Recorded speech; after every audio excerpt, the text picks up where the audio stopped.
Good evening. I'd like to open the meeting for the Walker Planning Commission.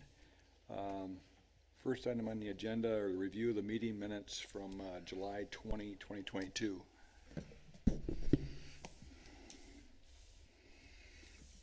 I'll make a motion to accept the minutes as written. Second. Okay, a motion by Tyler, supported by Jason to approve the minutes from July 20, 2022. All those in favor indicate by saying aye. Aye. Aye. Those opposed, same sign. Motion carried. At this point, it's an opportunity, general public comment. If you would like to offer comments on a non-agenda item, this is an opportunity to do so.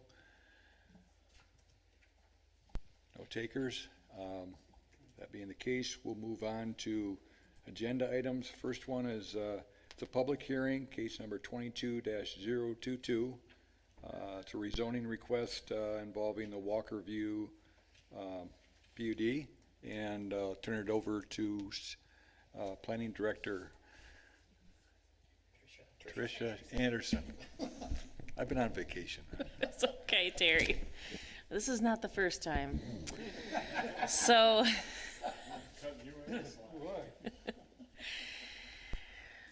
thank you, Terry. Yes, my name is Tricia Anderson, and this project is a rezone request and a PASP amendment request.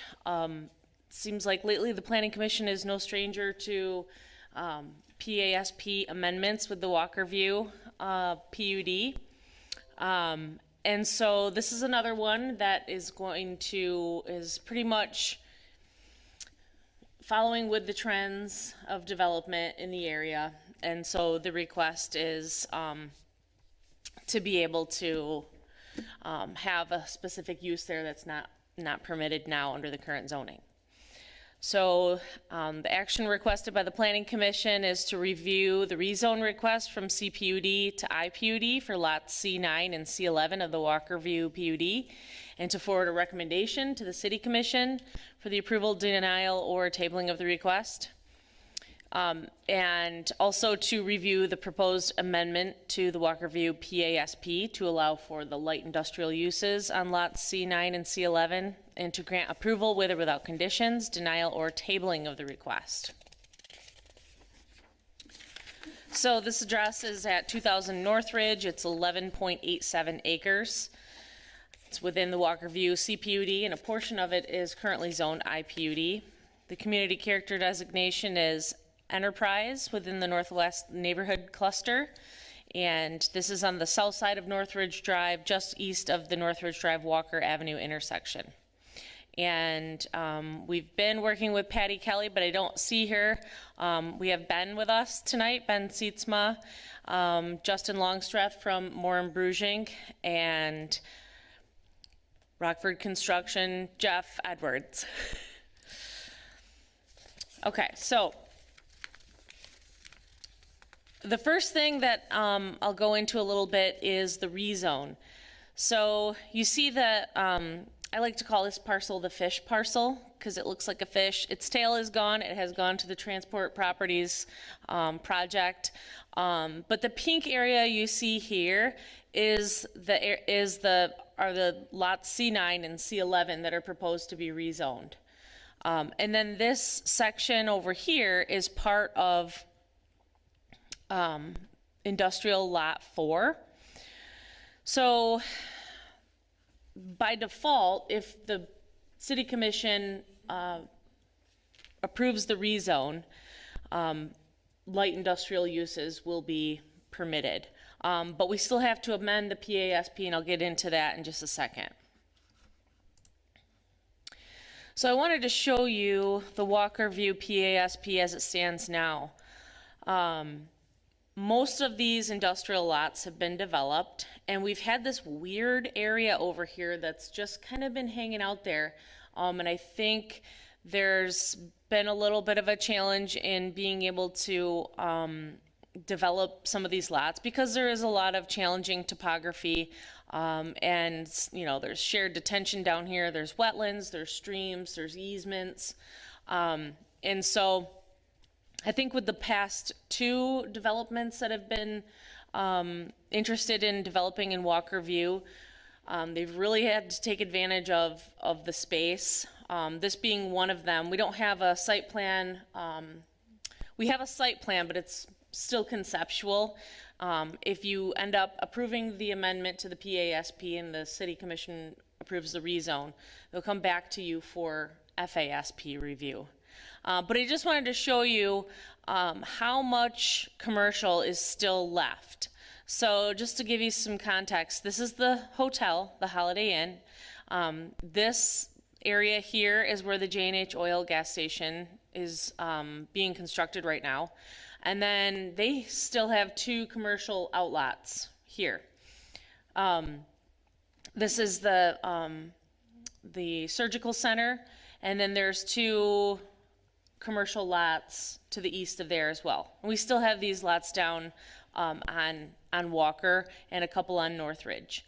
So there's some challenging topography here. There's a few different challenges, but you know, I think I don't want the Planning Commission to feel like if this C9 and C11 are taken for industrial, then that's really gonna, you know, diminish the original intent and purpose of the PASP, or yeah, for the Walkerview PUD. I feel like I heard at one time the hope was to have maybe a sit-down restaurant here or some kind of a commercial retail use. But, you know, the market is kind of what drives development, and so having not a whole lot of interest in the commercial piece here and finding some viability in an industrial use, the applicant is you know, asking for that rezone so that they can have that industrial use on the whole thing. Again, the portion over here is currently zoned industrial or IPUD. So the PASP amendment basically just entails modifying the table that's on the PASP that shows the different land uses that are permitted on the different lots. I think over time, a lot of these lots have been combined or they've been split, and you know, that's why we have partial or dual zoning in some of these lots, and they're certainly not the same as what they were broken out to when the PASP was originally approved. And that's okay. When you approve a PASP, you know that the lot lines are probably going to shift just a little bit depending on what type of development and what the needs are of the owner or the developer. So just changing the lot area, square footage, the uses that are permitted, and the maximum building footprint. So this is the concept plan that was submitted to us. We worked with the applicant at a site plan review committee meeting, which we don't typically hold for a rezoning. But in this case, we felt like, you know, if the Planning Commission is going to review a rezone request, they're going to want to know what the plan is for that new zoning. And you know, there were some issues that we were able to iron out. Originally, there was some access that was proposed onto this cul-de-sac here, which really wouldn't have been ideal when you're mixing industrial traffic and commercial traffic. So we want to try to keep those separate. And Northridge Drive, as you know, was designed to be able to support a lot of industrial traffic with trucks and just larger equipment and vehicles. So again, this is just a concept, and this site plan is not set in stone. But I feel like they've made a lot of improvements. This is their revised version compared to what we reviewed at the site plan review committee meeting. The preliminary size of this building is 132,500 square feet. again, the FASP submittal is what's going to prompt the more detailed review of, turning radiuses and, driveway widths and parking calculations, lighting, landscaping, all that good stuff. So, I'm not going through my huge list of rezoning criteria in this case. It's a dual zoned lot. It makes sense. It's surrounded by industrial, with some commercial uses on one side. And so I am recommending that the Planning Commission forward a favorable recommendation to the City Commission for the rezone. Lots C9 and C11 from CPUD to IPUD. And before the applicant goes to the City Commission, we'll need to have a specific legal description that identifies that specific area that is planned for the rezone. And then for the PASP amendment, I'm also recommending that the Planning Commission approve the amendment subject to the conditions listed in my report. And that's it for me. Thank you, Tricia. Any comments or questions for Tricia at this point? Okay, thank you. Travis Mabry, Assistant City Engineer. Filling in for Scott Connors, so I'll be representing his memo this evening. So for this particular site on Northridge, Scott's memo had 5 bullets outlined. They're all very minor points. Just to summarize them really quickly, I won't read them all. We believe that there's stormwater detention is provided for this parcel, but we need to verify that. There's a couple ponds in the area you'll see. We can handle that through final area site plan and stormwater permitting. We need to make sure that the driveways out on Northridge Drive meet our standard for commercial and industrial driveways. That's a 30-foot max opening unless there's 3 lanes. When we go to 36 feet, it's 30-foot radius. We'll work through that with final area site plan. You may notice on the plan that there's a frontage road on the north side of the Holiday Inn that originally was gonna, you can see it right there on the very left-hand side of the page. That originally was gonna connect to this commercial outlot. It's shown as not connecting, which we think is a good thing to keep the industrial and commercial uses separate. There's also a fence surrounding a good portion of the lot. The location may need some adjustment. We reached out to ITC, the power line owner, and there's a process that the applicant will have to go through with them. There's also a Grand Rapids sanitary ingress egress easement on the east side. We just need to verify that fences, gates, locks are acceptable with these different entities. So we'll handle that through final area site plan. And the last comments was, I think we heard that this may be a 2-tenant building. If that's the case, we'd like to see some passenger car parking on the east side of the lot. Right now it's all trailer parking spaces. That just makes the building more usable should that ever be subdivided that way. So pretty minor details, stuff that we can all work through the final area site plan review process. Thanks, Travis. Any questions for Travis at this point? Okay. At this point, if we could have the applicant come forward and offer any comments of introduction. Good evening, Justin Longstreth with Bruggink Engineers, representing the applicant who is also here, Ben Seatsma, tonight. So it's a pretty straightforward request. I think Tricia, as always, did a pretty thorough job with the introduction. It's a response to market conditions. Industrial and specifically light industrial is a very hot market right now. And so we feel like, and the applicant feels like this is the best use of this property. And we've got a conceptual plan that we'll obviously work through and iron out the details through the final area site plan process. But if there's any specific questions, gladly answer those. And if I can't, I will turn it over to Ben. Any questions for Justin?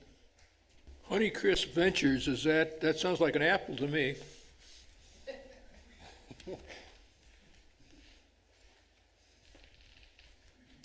Hi, I'm Ben Seatsmo with Honeycrisp Ventures. Yeah, I grew up on an apple orchard. My dad was third generation, fourth generation, but I went into real estate instead. So I tried to cover that up and make him happy by at least naming my company after what he did.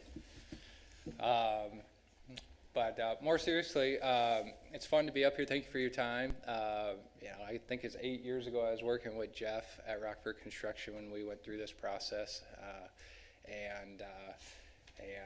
So it's exciting to look at a project here now in my new role at Honeycrisp Ventures. And as it's been mentioned, this is really driven by the market, and I think the lack of interest as a highway commercial use or commercial use.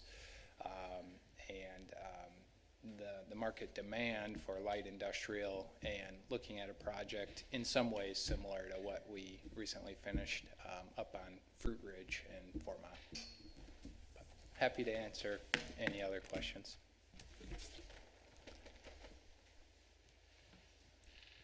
Any other questions? I'd make a motion that we open the public hearing. Very good. Support. Motion by Tyler, supported by Steve, to open the public hearing. All those in favor indicate by saying aye. Aye. Those opposed, same sign. Motion carried. Public hearing's open. So if anyone is here that has questions or comments concerning this project, please come forward, give us your name and address, and share your perspective. Okay, no takers. I make a motion that we close the public hearing. Motion by Tyler, supported by Steve, to close the public hearing. All those in favor indicate by saying aye. Aye. Aye. Those opposed, same sign. Motion carried. Justin, in terms of, mention was made in the city engineer's memo about working with ITC to make sure that is there a restriction on whether it's the main power lines or the other lines that run through the property as far as having buildings underneath them? There would be restrictions for buildings underneath, but fences or pavement, even stormwater basins, we've done that elsewhere within this PUD. It would require a permit from them and permission from them, but it can be done. Okay. And so it looks like on the site plan, the westernmost drive is more for the passenger vehicle traffic, and then you're segregating that from the industrial? Correct. That's correct. As Travis pointed out too, that if there are two tenants and there's offices on the east side, sounds like office uses and appropriate parking along through there would be in order. But foresee that there'd be a shared use, that probably the easternmost drive between both passenger vehicle and truck traffic? Potentially. The other reason for that easternmost drive would be potentially a secondary access to the south to the lots that the doctor's office owns. So it might be a cross access through the property as well. Okay. But yeah, we see no issue with adding parking on that side. Probably a good recommendation. So Okay. certainly we'll look at that during the FASP. Very good.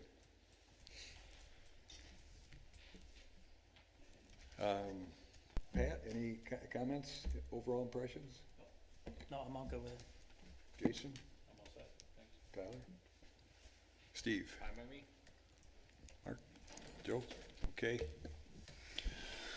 Mr. Chair, I'll make a motion for case number 22-022, 2000 Northridge Drive Northwest, Walkerview, Honeycrisp rezone and PASP amendment.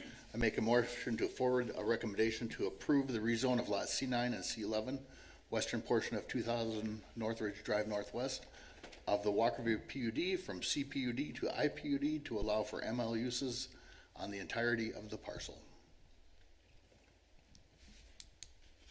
Support. Okay, motion by Tyler, supported by Pat, to conditionally approve and recommend to the city commission on the PASP amendment. All those in favor indicate by saying aye. Aye. Those opposed, same sign. Motion carried. Mr. Chair, I'll make a motion for case number 22-022, 2000 Northridge Drive Northwest, Walkerview, Honeycrisp Rezone and PASP amendment. I make a motion to approve the amendment to the Walkerview PASP to allow for the ML uses on the western portion of 2000 Northridge Drive Northwest, subject to the following conditions. The amendment shall not take effect until the City Commission approves the rezone request.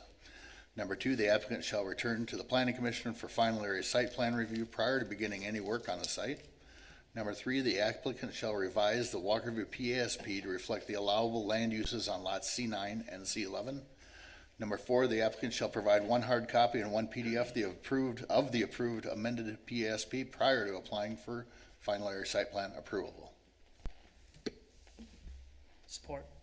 Motion by Tyler, supported by Pat to approve the PASP amendment as described in his motion. All those in favor indicate by saying aye. Aye. Those opposed, same sign. Motion carried. Thank you. Thanks, Justin.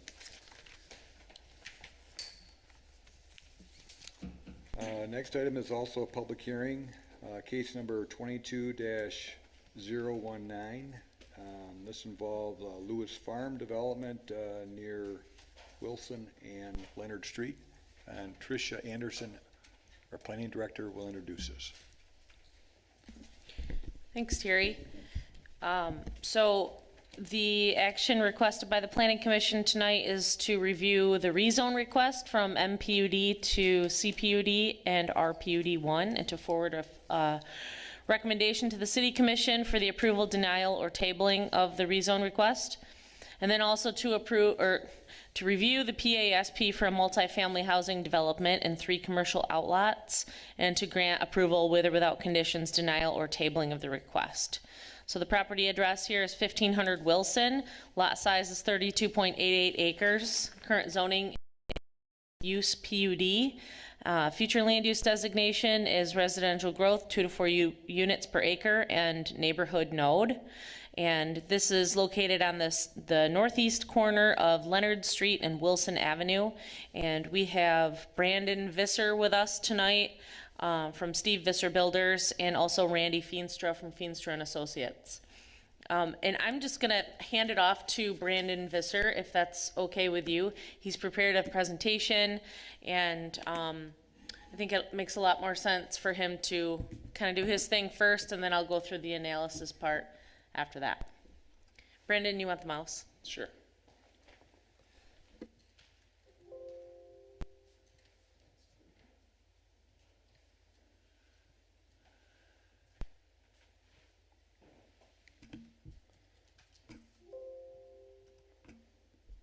All right, I think I got it. Do I got to push the button, or is it already on? Okay. So my name is Brandon Visser. I'm with Steve Visser Builder, and I'm here tonight to kind of tell you about the project that we're proposing at Leonard and Wilson, and hopefully get some feedback from you guys. We did hold a neighborhood meeting a few weeks ago. It was recommended by Tricia, and for the most part, we felt like that went really well. We probably had 20 to 30 people show up. We held it at Walker Ice and Fitness, and we just did a lot of Q&A and one-on-one conversation about it. And I don't see many of those people here tonight, but it seemed like we had kind of filled in a lot of the blanks to their curiosity of what we were doing. I put my number on the screen mostly for public that would show up here, so if they did want to reach me later, they can. It's our hope by the end of this presentation that you have at least a better picture of the dream and vision that we have for what we call a townhome community at this project, at this site. There are a lot of new housing projects being proposed in Walker and elsewhere, so it's kind of my goal to illustrate to you why ours is a little bit different, and we feel very special. So there's quite a long line of Visser family builders, so I just wanted to kind of reference mostly the work that my dad and I have done since he started in the late 80s. But just as a reference for what we've done, we've been involved in 10 different housing projects in the area, around 300 condos and homes sold. But we've also done 4 multifamily communities, So we have kind of some experience in both realms of residential construction. I'm currently working on a 48-unit apartment project in Plainfield Township on 5 Mile in the East Beltline. That'll be open up in this fall.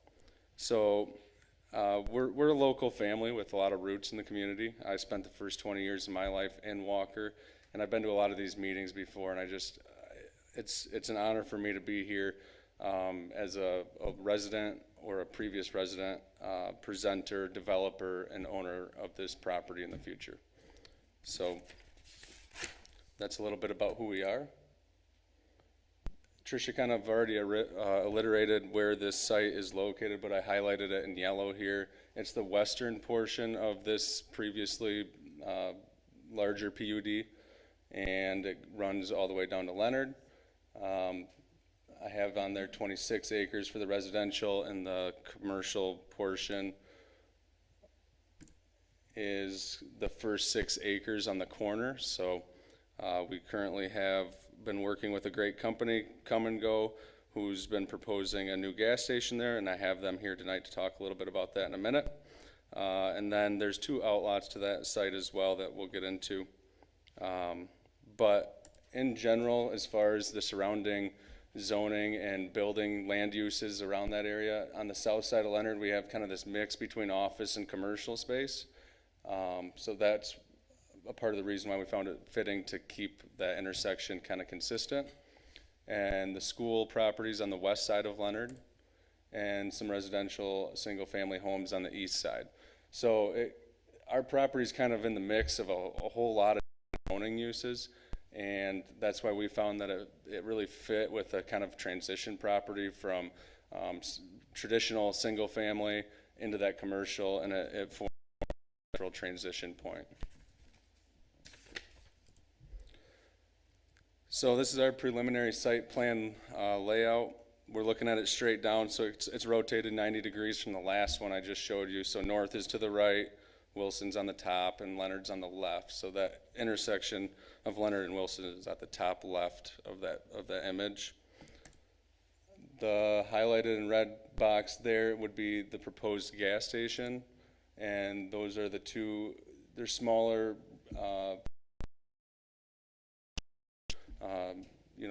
We don't have a set use for them. They'd be essentially open for smaller business commercial use, something that would complement the gas station and the residential portion to the north. We have 1 shared entrance off of Leonard and 2 entrances on Wilson. The one on Leonard would be kind of a shared use driveway. That's a private road, so we would have a private road kind of shared use agreement with Come and Go, and the residential and commercial would work together on that. The first entrance on Wilson is lined up across the street from that school, the existing entrance there, and then we have the sole private entrance for the townhomes further to the north, up Wilson. So now I'd like to just invite Dave Lemons, Senior Manager from Come and Go, to come up here and just tell you guys a little bit more. I know he's been working on a few other projects in Walker, so you probably recognize who he is, but I just wanted him to be able to share with you tonight. Thanks, Brandon. Yeah. My name is Dave Lemons. I'm with Come and Go Convenience Stores, and my address is 1629 Grand Avenue, and I've been in front of you before, but for the people who are here for the public hearing who are not familiar with Come and Go, I would like to share maybe just a little bit about who we are as a company. I feel like we have a really good story to tell, and excited about being here. We are actually going to open our first store in the Grand Rapids market and in Michigan in Walker this year, so we're excited about that coming up. But Eric Lord is here as well. He's going to dive into a little bit more of the specifics related to the site. First of all, Come and Go is a privately held and family-owned business based in Des Moines, Iowa. We have about 430 stores in 11 states. We own and operate all of our own stores, so we don't franchise anything out, so we have total control over those. Rapidly growing, we are moving into Michigan, as I've talked about, with Grand Rapids, also Salt Lake City and Boise, Idaho currently. We have 3 under construction in this market, as one is in Walker, one is in Wyoming, and one is in Granville. So those are in process now. Excited about that. I'll share a little bit about what I think makes us a little bit different from a convenience store perspective as to what you might have from a competitor perspective here. So first of all, from my perspective, we build a superior asset. We build a fully architecturally designed site. It's very attractive, and we feel strongly that it fits in nice in the community and in the neighborhood. We also put full kitchens in each of our stores, so we have about 1,000 square foot kitchen in each store. We have a full menu of products, made-to-order sandwiches, made-to-order bowls, different than you would normally expect to see in a convenience store. So that's something that's a big part of our future growth. When we make food, that creates a situation we have leftover food that doesn't sell. When it doesn't sell, that doesn't mean it's not usable or not consumable. What we do is partner with local agencies and give that food to food pantries. In the last 2 years, we've donated over 3 million meals in our markets, and so a part of our company is very important to give back, and that's one of the ways. Another way is we give back 10% of our annual profits on an annual basis to philanthropic endeavors in the community. As an example, in Grand Rapids, we've partnered with Habitat for Humanity, and we've done that for here, and we'll build a full build in 2023, and we're about 9 years into that partnership with them. So we donate more than $600,000 a year to that entity. So excited about that. Another thing that will differentiate us a little bit is that we hire 70% of our associates as full-time associates. We don't operate off of a part-time model, so we give 70% full-time. They're guaranteed 40 hours. They're fully benefited. We have, lots of opportunity for them to have a career rather than just a job. And so I think it allows us to hire better people in our stores, which for us has been very, very successful. This would resonate a little bit, I hope, with a planning commission, but about 110 of our stores are currently LEED certified. We were actually the first convenience store company in the country to seek LEED certification. So that is an important part of what we do. It's an important part of our business, and it's very important to our ownership and leadership. We also, along those lines, are a leader in alternative fuels, whether that be ethanol, biodiesel, and then in electric charging stations, we will conduit every one of our stores with the idea that in the future that's going to be a big part of all of our lives, and so that we're prepared for that in the future. Aside from that, I'm going to let Eric cover the specifics on this site, but as I said, I have been in front of you before and shared a little bit of that same spiel, but for people who in the audience who at the public hearing had not heard that, I wanted to share. So. Good evening. My name is Eric Lord with Atwell LLC, 2 Town Square, Southfield, Michigan. We are the civil engineers and planners on this site on behalf of the commercial portion of the development. Uh-oh. Oh boy, now I really messed it up. I'm sorry. Let me get back to. Oh boy, forgive me. One more. That's why I didn't touch it. It's touchy. Just click it once. There we go. Okay. Okay. So the commercial PUD portion of this project is a 6 acre, approximately a 6 acre parcel, which obviously come and go is to be the first phase of this development on the hard corner. It's a little over 2 acres, about 2.8 acres in area. That would be the first phase of this development, and then we've reserved 2 other out parcels for the future, to be determined as to what those specific uses are. Those are both, one is 1.3 acres and the other one's approximately 2 acres in size. We anticipate, and what we've included in the packet is for a use consistent with C2, C3, minus a few exceptions that we did list in the packet, such as no hotels or car repair and that sort of thing. But we are anticipating up to 1 drive-through on one of the out parcels, and then the other one would not have a drive-through, but could be a restaurant, could be any of those other uses that are consistent with that zoning district. But specifically to the hard corner for come and go, we've left ample room for circulation through the site. We've got an entrance on that specific corner onto Leonard Street, which will line up with the development driveway to the south. That was one of the comments in the packet, that we believe we're aligned with that drive now If we're not, it will be when you know, we coordinate that in future portions of the project here. And I know that there was a comment regarding screening buffer to the future residential to the east. We've got our, you know, sort of collector drive lane that comes in there, and we have ample room to shift that over to the west a little bit to provide some more buffer there. So that's absolutely no issue for us. So, you know, we feel really good. We've had a chance to look through all the comments, and we feel that what isn't addressed certainly can be, but we're here to answer any questions once Brandon gets through the next portion of his presentation. Thank you.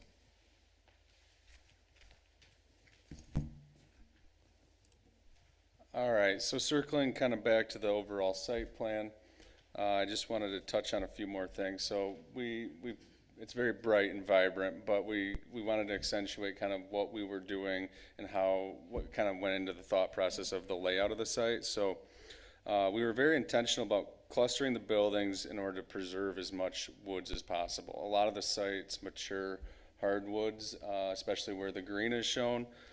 So it's kind of been a theme from the beginning to try to work the buildings and the road under the topography as opposed to just clearing the site and building that way. So one of the main goals was also on that Wilson corridor. As you drive down Wilson Avenue, we want it to feel that same way, where it's not houses or buildings right up to that busy road, which would obviously be a safety concern, but as well as just an aesthetically pleasing thing to the city to have that preserved. As far as preservation goes, of the 26 acres, we're currently keeping 12 of them as preserved as possible with no excavation, no tree cutting, and then working in 0.6 for recreational space. So that would include dog parks, pavilions, a water feature,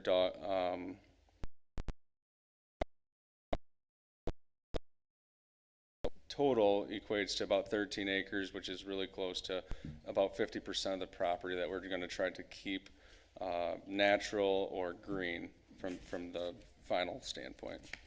Also, because I don't have it later in my slide, I just want to make a note that when we do develop, there is a phase line right near that cul-de-sac, so it's being proposed as a two-phase project. As far as the overall design goes, the buildings, they're consistent throughout the whole project with having non-stacking units. So they're all side by side, which makes it a lot different of an approach to the kind of rental community. This is probably not the most common type of floor plan or what have you, but we found that it really fits the area to have a demand for single-level multifamily communities, and they seem to have been popping up around the country, and they're really kind of growing, and it's kind of a result of a lot of different factors, whether it's the tradition or the movement away from traditional home ownership, which I'm sure you guys have, you know, kind of seen and heard from other presenters,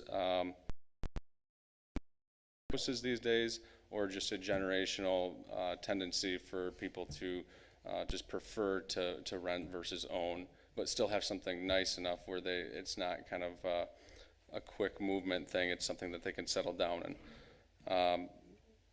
Oops, that is sensitive. So there's a demand for something that it kind of has a condo look and feel, and that's where this project actually started, was with condos, and Trisha's going to touch on that a little bit, I think. So that's kind of where we started. And just because of the market, we kind of moved and gravitated towards this concept. And so far, we've really liked how it's turned out and the way that it lays out on the site. But our goal is to attract kind of the empty nesters, seniors, smaller families.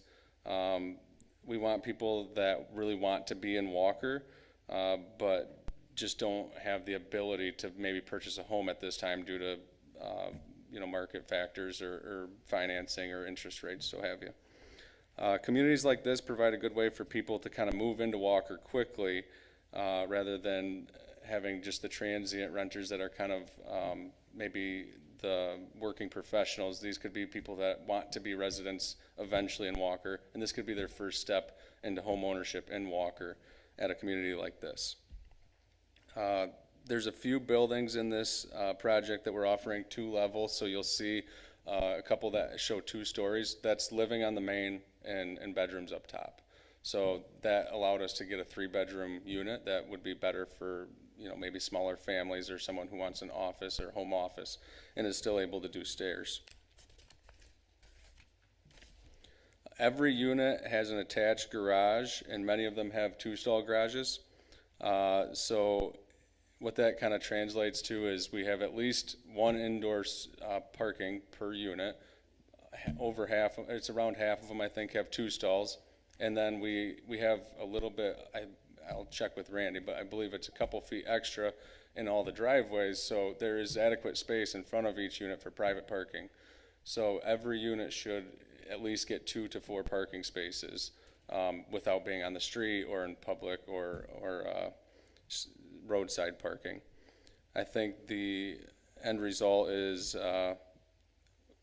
what we've seen kind of in trends is that typically attracts someone who wants to stay a little bit longer.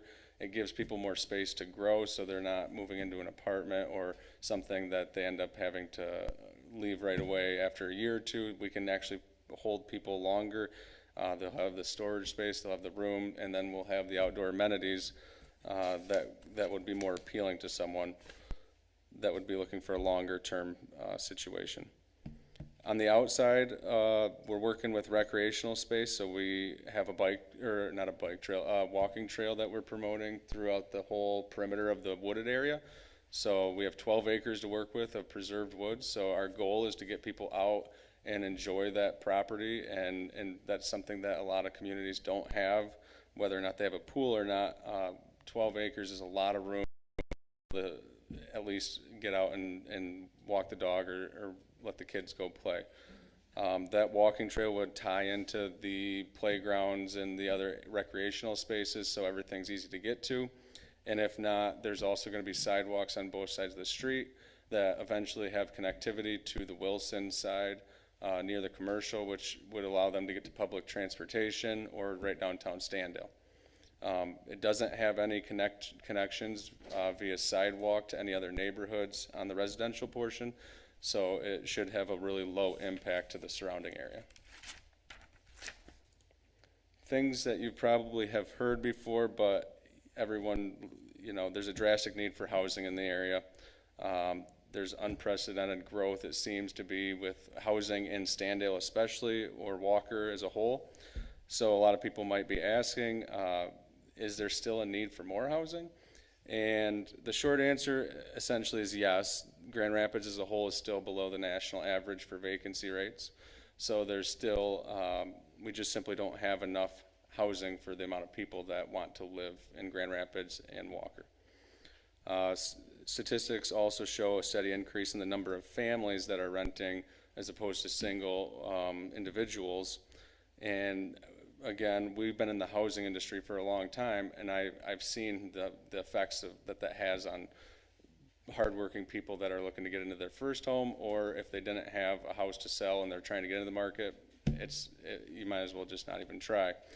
So building costs could be pushing people towards that trend, and also just people that are looking for something that's a rentable option with a lot more open space and storage. So more and more hardworking people and families are choosing not to build or buy a home in Grand Rapids. Many are looking at like $375,000 to $550,000 just to get into a kind of starter to medium home, and that's really hard for a lot of people to swing. 20% down payment on that could be between $75,000 and $110,000, and there's just not that many people storing up that much money just for a rainy day. So if they don't have a home to sell, this could be an option for them to get into Walker, kind of these could be business owners, these could be retirees, people that would like to stay in Walker but don't have the ability to with the current housing market. If the trends continue, it's not good for the vitality of a community to have the shortage of housing. Obviously, it affects businesses. It affects the local housing market.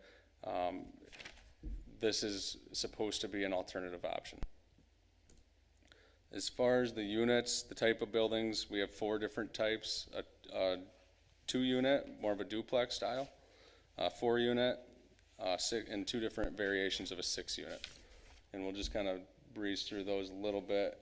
You can kind of see the pictures, the renderings, kind of help at least visualize what those look like.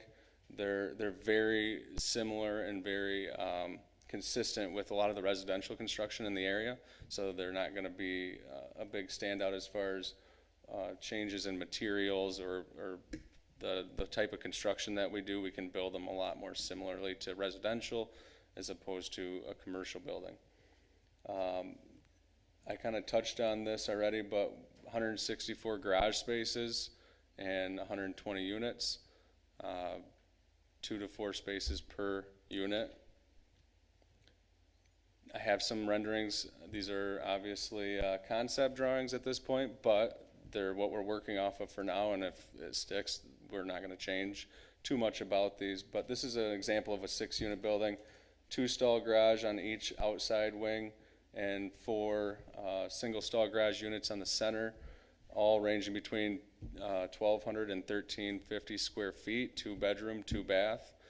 There's ample storage, closet space, so everything's really set up nicely for someone, like I said, that would like to be able to move into something a little bit longer term. The 2-story combination building has a ranch style on each side with the 2-stall garage. Single stall garages in the middle, and this is where you have that main floor, large, open, spacious kitchen, walk-in pantry, family room on the main floor, and then 3 bedrooms, 2.5 baths. So you get 2 bathrooms upstairs and the half bath on the main floor. So that'd be great for small families that need 3 bedrooms, and there's not as much out there. The 4-bedroom unit building is laid out really similarly to the one previous. It just doesn't have those extra buildings on the units on the sides. It saves some space on spots that we just couldn't fit that building profile. And on the duplex side of things, or the 2-unit, they're 1,245 square feet, 2 bedroom, 2 bath, really similar to the other ones. Those are all located on that kind of node, I'll call it. It's on the east side of the site plan, kind of where it kind of has that oblong shape off the side. With the curvature of the road and everything, it makes more sense to use a smaller building footprint. So this worked really nicely, and it ties in nice to the surrounding area. It's a really low impact, low profile type approach to the architecture and the overall elevation and everything of the building. It's not a very tall building. It's low, very similar to that of a house. So this is a kind of depiction of the top of the scroller is sensitive. Just a different version of the site plan. So this is kind of our vision to see what it looks like with trees in place, the walking trail around the perimeter, some pavilions, some playgrounds, some open space, and ultimately trying to preserve as many trees as possible. You can see how extensively we tried to kind of fit it into it. The buildings all would have a private view out the back of a with some nice landscaping around each one for privacy, but ultimately they get kind of that walk out into nature feel right out their back door. And it's not just an empty field, it's mostly mature woods. So in short, it's a lot different than maybe your typical multifamily. It's our vision for the new kind of community that actually fits into its surroundings as opposed to just clearing and cutting. And it offers a place for these residents to not only live but also grow. I want to just thank you guys for having us, and we've been working with staff for quite a while on this. So Tricia and Scott have been very helpful, and I think we've made some good adjustments along the way, like we had mentioned. But as far as comments go, I think Tricia has some things she wants to go over as far as details on the site plan. So thank you. You want it back?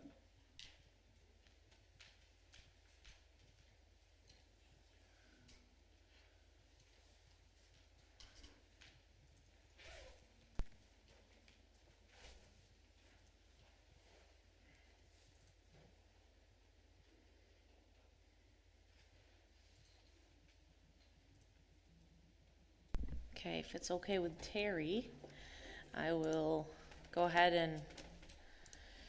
and not try to cover all the things that Brandon just covered.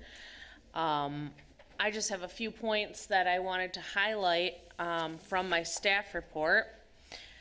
So Brandon did a nice job of summarizing the proposed development with the types of uses that are being proposed and the units and how those break down and what those would look like. He's got some pretty nice renderings here. What I'm going to do is go into kind of the evolution of this this piece of land here, and then kind of hit some of the areas that I've mentioned in my staff report that I feel should have a little bit more attention. So the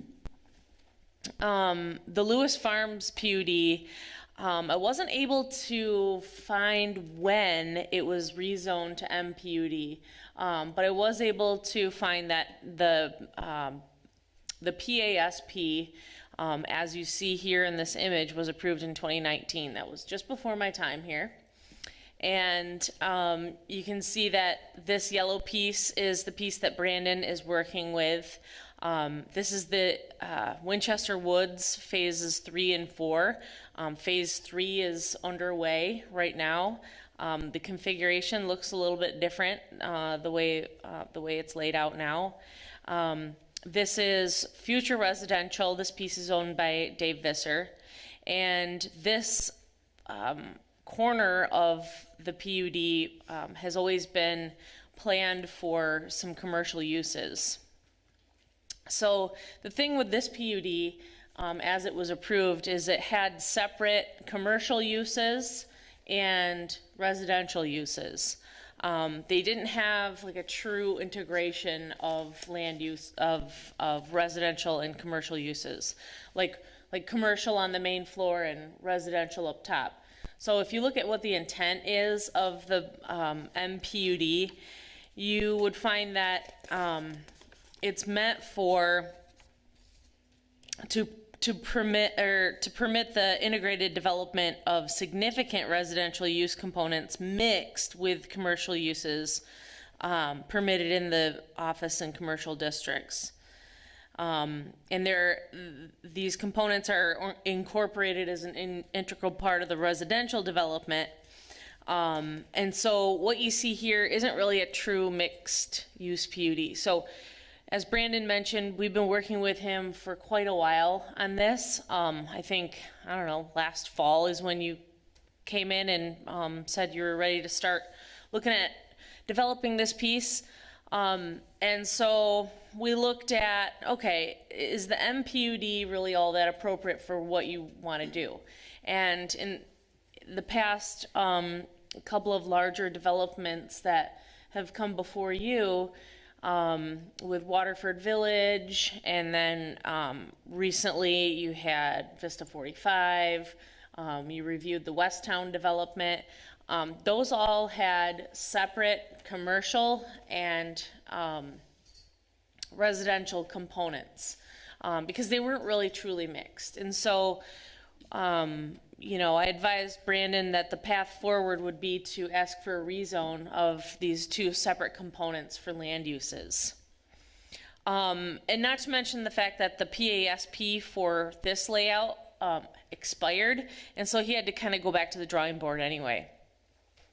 Also related to this area is the AGO gas station that was approved in 2020. And that one, you know, went through the whole process with the PUD and the FASP. They got approval. It expired. We gave a little bit of flexibility because of COVID, but it just kind of went on without any action. And so we worked with that developer on a lot of different access management things. And I'll get into that in just a second. So just like the last, I don't know, big projects that have been before you. I've been kind of recycling some of my presentations because why recreate the wheel? So you've got the rezone request separate from the PASP. So they're asking for MPUD to be rezoned to the portion to CPUD and then RPUD 1. So this just requires Planning Commission recommendation, City Commission approval. They do 2 readings. And then the PASP is a broad view of the entire project. So the CPUD and RPUD 1 components have different special or unique requirements that pertain to those types of developments. And when I say a broad view of the project, we're not getting into superfine details of stormwater, landscaping, species, light fixtures, and photometrics or anything like that yet. So I know you've already seen this, but this is the entire project. And as Brandon detailed, this is where the come and go is being proposed. And then there's 2 outlots, and these are shown, one with 2 tenants, one being a drive-through and one being a standalone building. The configuration, as you know, is not set in stone at this stage of the game, and final area site plan is going to determine what this layout and what this configuration truly is going to look like based on the use. So your favorite slide, as far as process goes, I do this for the benefit of the people who are attending the public hearing. So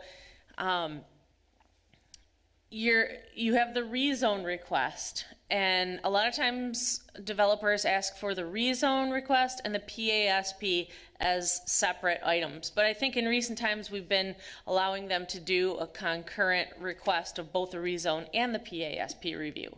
So the rezone requires Planning Commission recommendation, as I just mentioned, and it also requires City Commission, and they review, and they hold a first reading, and then at a subsequent meeting they hold a second reading.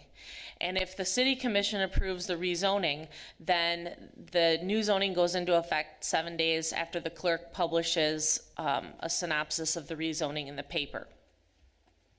So process for reviewing the PASP. So that just goes to the Planning Commission. The Planning Commission is reviewing this tonight. If they do provide an approval, the rezone being approved by the City Commission, and the effect of the approval won't be active until the City Commission approves the rezoning. So let's say all of these round things are approved. Then the applicant has to come back to the Planning Commission for the multifamily. And each phase would have to come to the Planning Commission. So it's not the whole thing, they do it in phases. If he decided he wanted to do it in just one fell swoop, he could do that. But if he's going to break it up into phases, we ask that each of those come to the Planning Commission as a separate final area site plan. And then when we're looking at the commercial component to this, you've got those 3 separate outlots. Anybody who purchases those outlots to develop them has to come before the Planning Commission to have the final area site plan reviewed. And this would be each individual outlot. So there's 3, there'll be 3 FASP reviews at the Planning Commission for that piece. So just a breakdown of the proposed zoning districts, which I'm sure you've already figured out. This is the line right here. This is where the CPUD is proposed, and this is this whole area is RPUD 1. So again, this is another recycled slide, but I think it's a good one to kind of give people in the audience an idea of what we're looking at when we are reviewing a rezone. So one of the first things that we look at is the land uses that are proposed as part of the rezone consistent with the master plan. So our master plan is kind of like this big document that's the city's goals and visions for the future. And, you know, when you're looking at land uses, you're also looking at, are those uses compatible with the surrounding land uses? Brandon had a pretty good visual of what the surrounding land uses are compared to what's being proposed on the subject property. And it's kind of a hodgepodge, but, you know, it's, like he mentioned, could be a good transitional use between some of the office and commercial uses up against where we have a single family development. And then that's where the compatibility comes into play. And, you know, a lot of this has to do with, is health, safety, and welfare going to be impacted? What kind of, will the land use produce, you know, an ungodly amount of traffic that would ultimately be a huge safety hazard? Is it spot zoning? Meaning, is it just a desired land use surrounded by nothing related to it, just so that the particular land use can be pursued on that lot? We don't think so. And can the land support the existing permitted uses? Is there public utilities available? Is it, you know, is it dry enough or high enough? All those things. So I'm not going to go through this because Brandon's already done a slide like this, but you've really got a nice mix of uses here. And like I said, one of the biggest things when we're looking at reviewing a rezone is whether or not it meets what's contained in the master plan as we've planned and you know, laid out some goals for this area. So the future land use designation is residential growth 2 to 4 units per acre and neighborhood node. So when we look at the land uses that are proposed with both the commercial component and the residential, we're finding that the PASP meets the recommendations for the characteristics, land use, streets, connections, and site design. The site was already designed similarly, but there's just a different product in place now with the condos versus the multifamily buildings. The other thing is street connections.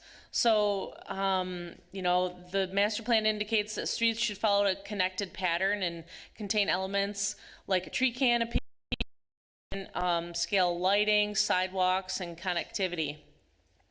And so we feel that the plan generally meets these recommendations. In terms of density, the gross average density calculation for clustered development uses, or the gross acreage is used for calculating the density when it comes to a cluster style development.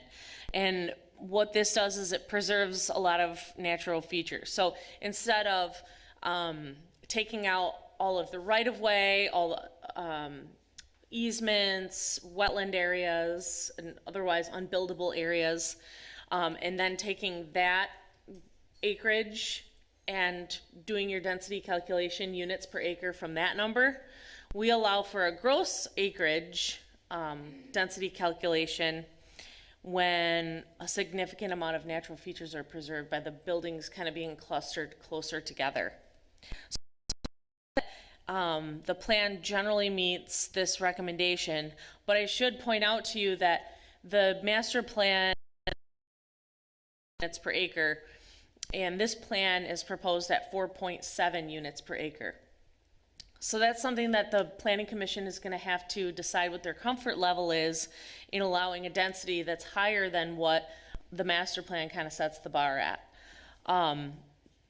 You know, I should also mention that the master plan is our guide for being able to make these decisions and is not necessarily a law or an ordinance that, you know, you must follow it to the T. So the Planning Commission is going to have to decide where they're feeling on that one. When we look at neighborhood design in the master plan recommendations, it says single-family homes or townhomes, duplexes, quadplexes, and small multifamily buildings encouraged. That's pretty much what's being proposed here. It also says connecting to existing neighborhoods where possible.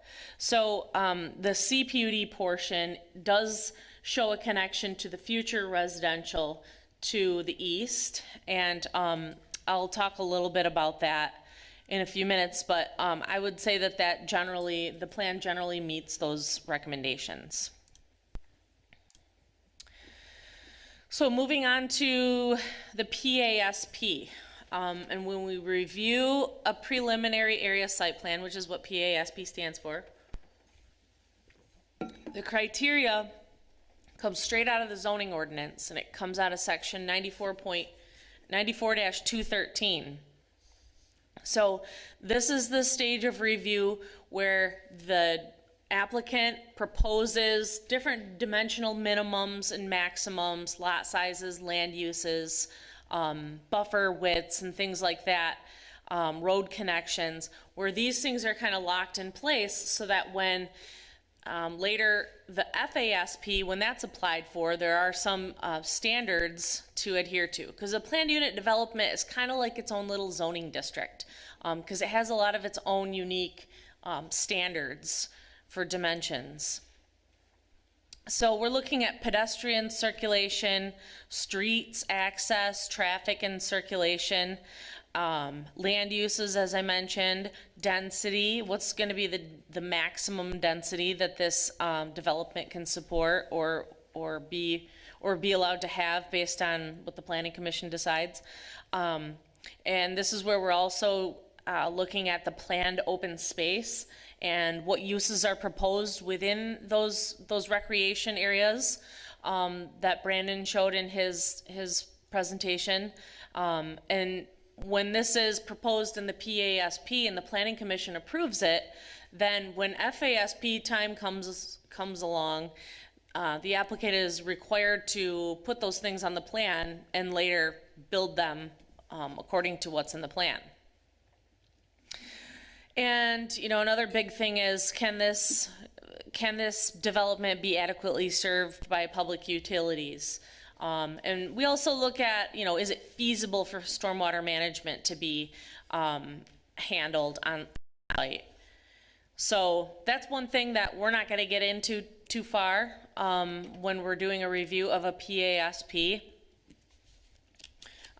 Because as I mentioned, it's a broad, high-level review of the development as a whole and all those different elements that we want to lock in.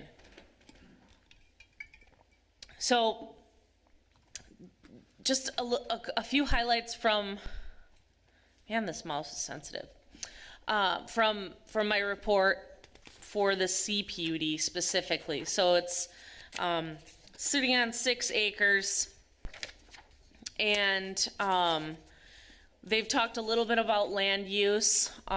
We do have some land uses that are proposed for the CPUD, and as Eric mentioned, a lot summary table has been provided where the uses are proposed.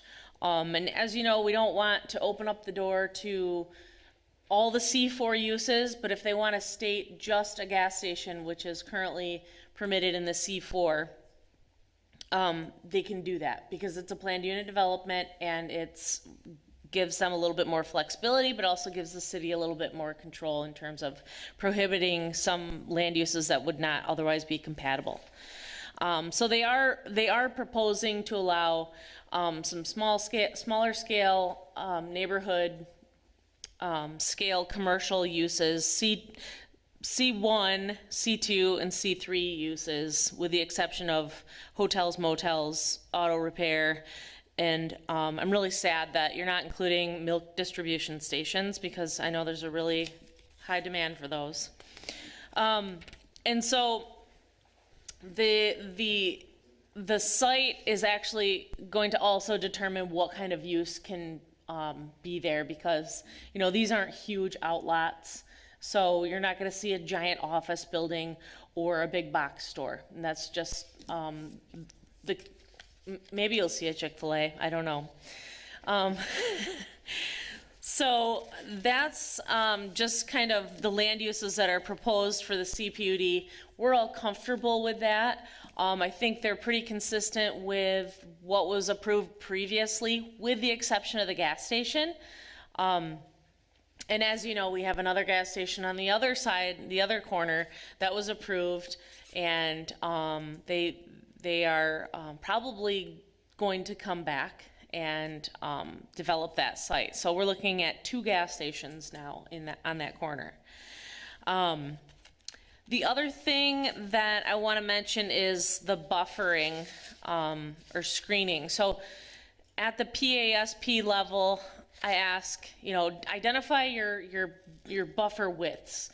And so that when you apply for the FASP, we know how wide that buffer has to be, and then you're going to put your plantings in that buffer. And so I felt like we needed to pay a little bit more attention to the buffering from the CPUD to this future residential. We don't have a specific plan for this site here, but we did see it in concept at one point with the old plan. And so, it's my understanding that something will be built there. We don't know exactly when, or we don't know exactly what that product might look like. But what we do know is that it's residential, and in order to kind of soften the line here between the commercial uses and the residential uses, I think we're going to need to ask that buffer be beefed up just a little bit. And as Eric mentioned, if there's plenty of room to take this driveway and shift it over, and that's kind of what we're recommending here, is to have at least a 20-foot buffer. If they want to propose more than that, fine with us, and I'm sure with Dave Visser. But we would ask that there be at least a 20-foot buffer here with a 3-foot berm and some staggered evergreens in order to adequately, create that separation between the 2 land uses that would likely have some incompatibility. So I've added that as a condition of approval if the Planning Commission does decide to approve this. I've also looked at road connectivity. So that was one of the things where Scott mentioned that he needed this driveway to be lined up. They thought it was lined up. Maybe it is, maybe it isn't. But in the FASP, we'd like to see that driveway lined up with what's over here. The other thing to keep in mind is that, as I mentioned earlier, a lot of this configuration could change based on the users that come in. We wouldn't mind seeing a little bit better of access for the residential development for users that are coming in here. The applicant is working with MDOT to be able to have this full movement access, and so that's a huge benefit for this development. So for cars coming in, whether they're turning right or they're coming in and turning left, this area right here might be looked at as, a potential for connecting to this access drive. Just to try to make it a little bit easier for those coming in off Wilson, especially those who are coming from this direction, to maybe kind of scoot right down in there and get to the residential piece. Vehicular access points, I pretty much already touched on that. And again, this circulation is probably going to change based on the user, so I won't beat that to death. So the RPUD 1 piece to this development is 26.85 acres. And we've already touched on density a little bit, so I won't repeat myself there, but that's one of the things that you'll need to decide what your comfort level is, or if you think that the applicant will need to shave it down a building or so in order to make that density no greater than 4 units per acre. The buffering and the screening is I'm asking that the applicant do kind of the same thing as what I've asked for over here in the, against the commercial. So again, this is a future residential area. As I said before, we don't know exactly what this product is gonna look like. We don't know what the layout's gonna be. We don't know where the buildings are gonna be located. But it would seem to me that there should be, you know, a little bit beefier of a buffer. And so for this line here, where it abuts areas where buildings could be placed, depending on what the layout is for this future residential, I'm asking for the same thing. They've already identified that they can have or that they are willing to do a 20-foot buffer. But I would ask that within that 20 feet, there be a 3-foot berm with staggered evergreens, just to provide a little bit more privacy, not only for this future development, but for the people that live here too. You know, they don't necessarily want to be looking down on whatever's going on over here. So that would be my recommendation for buffers. And again, a buffer width is something that gets locked in place at the PASP review stage. And let me go back just a second. So connectivity, road design, road network and design. We already touched on that when I talked about how the CPUD could be configured just a little bit different when it comes to being able to provide access for the residential piece. And something that I wanted to highlight that I don't have a slide for, but we've talked about it a little bit. It's in my conditions. One thing that's really important and is required to be met when the Planning Commission is making their decision on approving a PASP is that these recreation areas get defined. And so I've got a couple of things where, you know, the recreation area, as shown in those really nice renderings, they show playgrounds and, you know, there is a dog, I thought there was a dog park that's identified. So that's specific, the dog park is specific.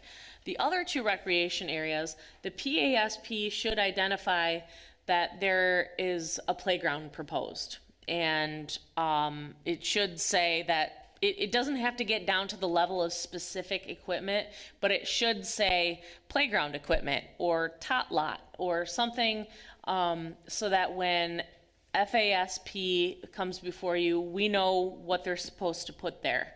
And we want to be able to have those recreation areas defined. The other thing is the walking paths. There hasn't been any definition of what those would be made out of, like if they're wood chipped or if they're paved or if they're just dirt. And it doesn't necessarily matter to us as long as they're maintained. I guess I would prefer that they wouldn't be paved because they might be going through some sensitive areas. And you know, one of Scott's comments in his report, which Travis is going to get to after I'm done talking forever, is that the wetlands have not been shown on this plan. You can see where in the Winchester Woods development, there's existing wetlands, and these have all been dedicated in a preservation easement. And so obviously the wetlands aren't going to stop at the property line, and they're present back here somewhere. We don't know exactly where, but we do need to have those delineated, and that's could likely impact the location of this recreation area and also this path. So we for sure want you to take the path of least resistance and not impact wetlands if you don't need to.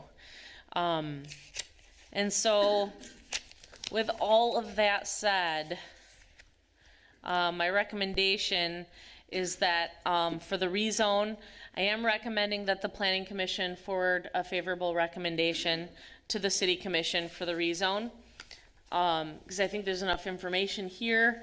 I think the lines where the rezoning is proposed are appropriate to move forward with that.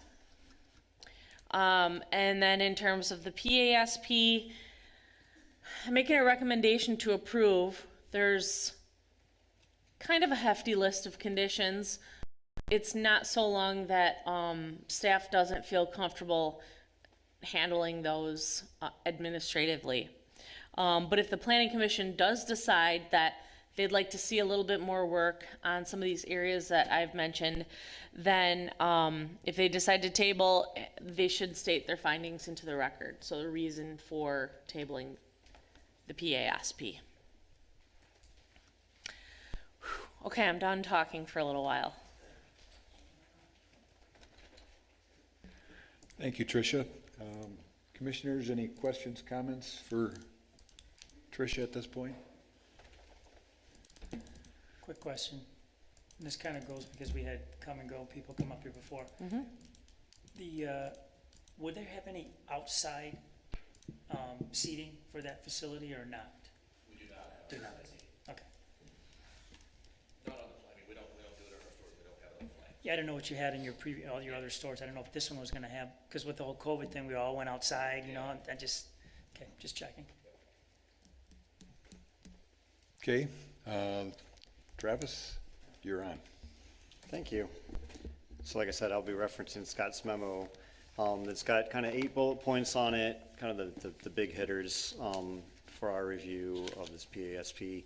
Before I get into that, I wanted to commend the developer for kind of singling out the tree preservation in the area. I think that's a really nice amenity that they're going after. Okay, so into Scott's comment here. I think the first comments, Tricia, do you have a picture of that original street connectivity through there? Go back. This. Okay. So as you can see in this image right here, we had a lot of street and sidewalk, vehicle pedestrian connectivity between the Winchester Woods development. So that's phases 1, 2, 3, and 4. It's also Shannon Street, into the Lewis Farms area on the the west side there, including the Dave Visser future residential area, all in that commercial area. So when we look at an image like this, this is great because your kid wants to go play with a kid that lives in one of the other little neighborhoods. They can get there without having to go out to Leonard or Wilson. You want to run down to the Come and Go and grab a pop or something on your bike, you can do that too. So just something we wanted to call attention to is that, like we said, that the Dave Visser future residential area is a little bit of an unknown here. It's looking like Winchester Woods Phase 4 is going to cul-de-sac and kind of cut off the single-family neighborhood there to the east from the rest of these multifamily developments in the commercial area. It's not a showstopper, it's just something to consider as you look at it. The second bullet point talks about, we've hit this already, you going to another picture here? I was just going to show this thing, which is what. There's been a few iterations as people have looked at this over the past, or just kind of calling out that the more we can understand what's going on Dave's property there further to the east and how this kind of connects in, that kind of helps out the discussion. But that's not what's before us today. So moving on to bullet point number 2, the AG, we talked about this before, the commercial driveway off of Leonard Street, just making sure that it lines up with wherever that AGO approved driveway is. It does look like it's centered on an existing driveway. I don't know if that AGO one, I think Scott seemed to think it maybe needed to be scooted 30 feet to the west. This is something we can check during final area site plan. Bullet number 3 talks about a traffic impact study. So I think that there was the previous Lewis Farms development had a traffic impact study, but now the setup's changing a little bit here. And to kind of zoom out, we know at staff level, and a lot of you probably have experienced this too, if you're headed westbound on Leonard Street, and you're trying to make a left-hand turn to go south on Wilson, especially during rush hour, it can be a pain in the butt because there's no left green arrow. So MDOT has jurisdiction over that intersection. We are well aware of this. We've been working with MDOT for a number of years, and they've been great to work with. They have their standards that have to be met. And they've been willing to work with us and look at these upcoming developments and consider traffic impact studies. This kind of data can help us get that left turn arrow sooner versus later. So we would ask that that traffic impact study be updated. I think we're getting really close to meeting those MDOT warrants. So we would ask for that to be a condition to update the traffic impact study. Bullet point number 4 continues on to, talks about the MDOT driveways on Wilson Avenue. So the 2 driveways on Wilson Avenue under MDOT's jurisdiction, they're gonna permit those, they're gonna have to meet their standards. One thing that Scott kind of noticed was the center turn lane for southbound Wilson Avenue as you're approaching the commercial development. That should be extended through the full service driveway, that just allows for others full service movements to occur. I think on some of the other plan sheets further back in the plan said it looks like it needs, that center drive needs to be moved a little to the north. And then MDOT will also consider whether a center turn lane is needed for that northern driveway. That's totally in their hands. We're just calling it out as a condition to be looked at during final area site plan. As far as water main and sanitary sewer goes, when we reconstructed Leonard Street east of Wilson Avenue a few years ago, we built some water main and sanitary sewer as part of that project, so we didn't have to dig up the street twice, right? So we've got costs for that we'll have to work through a payback agreement with the developer to pay for those portions of water main and sanitary sewer that were sized to serve these developments to the north side of Leonard here. Scott's his memo is second page, the top bullet on the second page. Stormwater detention, the good news in this area is it's already done. There's a huge stormwater detention pond down by Leonard, just north of Leonard Street, that all of the Winchester Woods neighborhood drains into. And as I understand, these multifamily houses will be draining into too. The driveways on the final area site plan, like I said, the MDOT will have jurisdiction over the 2 drives on Wilson Avenue, the one on Leonard Street, in addition to being lined up with AGO. We just need to make sure that they meet the commercial industrial drive detail and the city walkers construction standards. It's 30 foot, 36 if there's 3 movements through there. 30-foot radiuses. We can work through that during final area site plan review. And the last bullet, Tricia already hit on this. The wetland delineation, the green color that highlights kind of the reserve area very nicely. We will need that turned off though and see where the wetlands lay out and how that impacts the housing units and the rec trails and playground areas. That is it.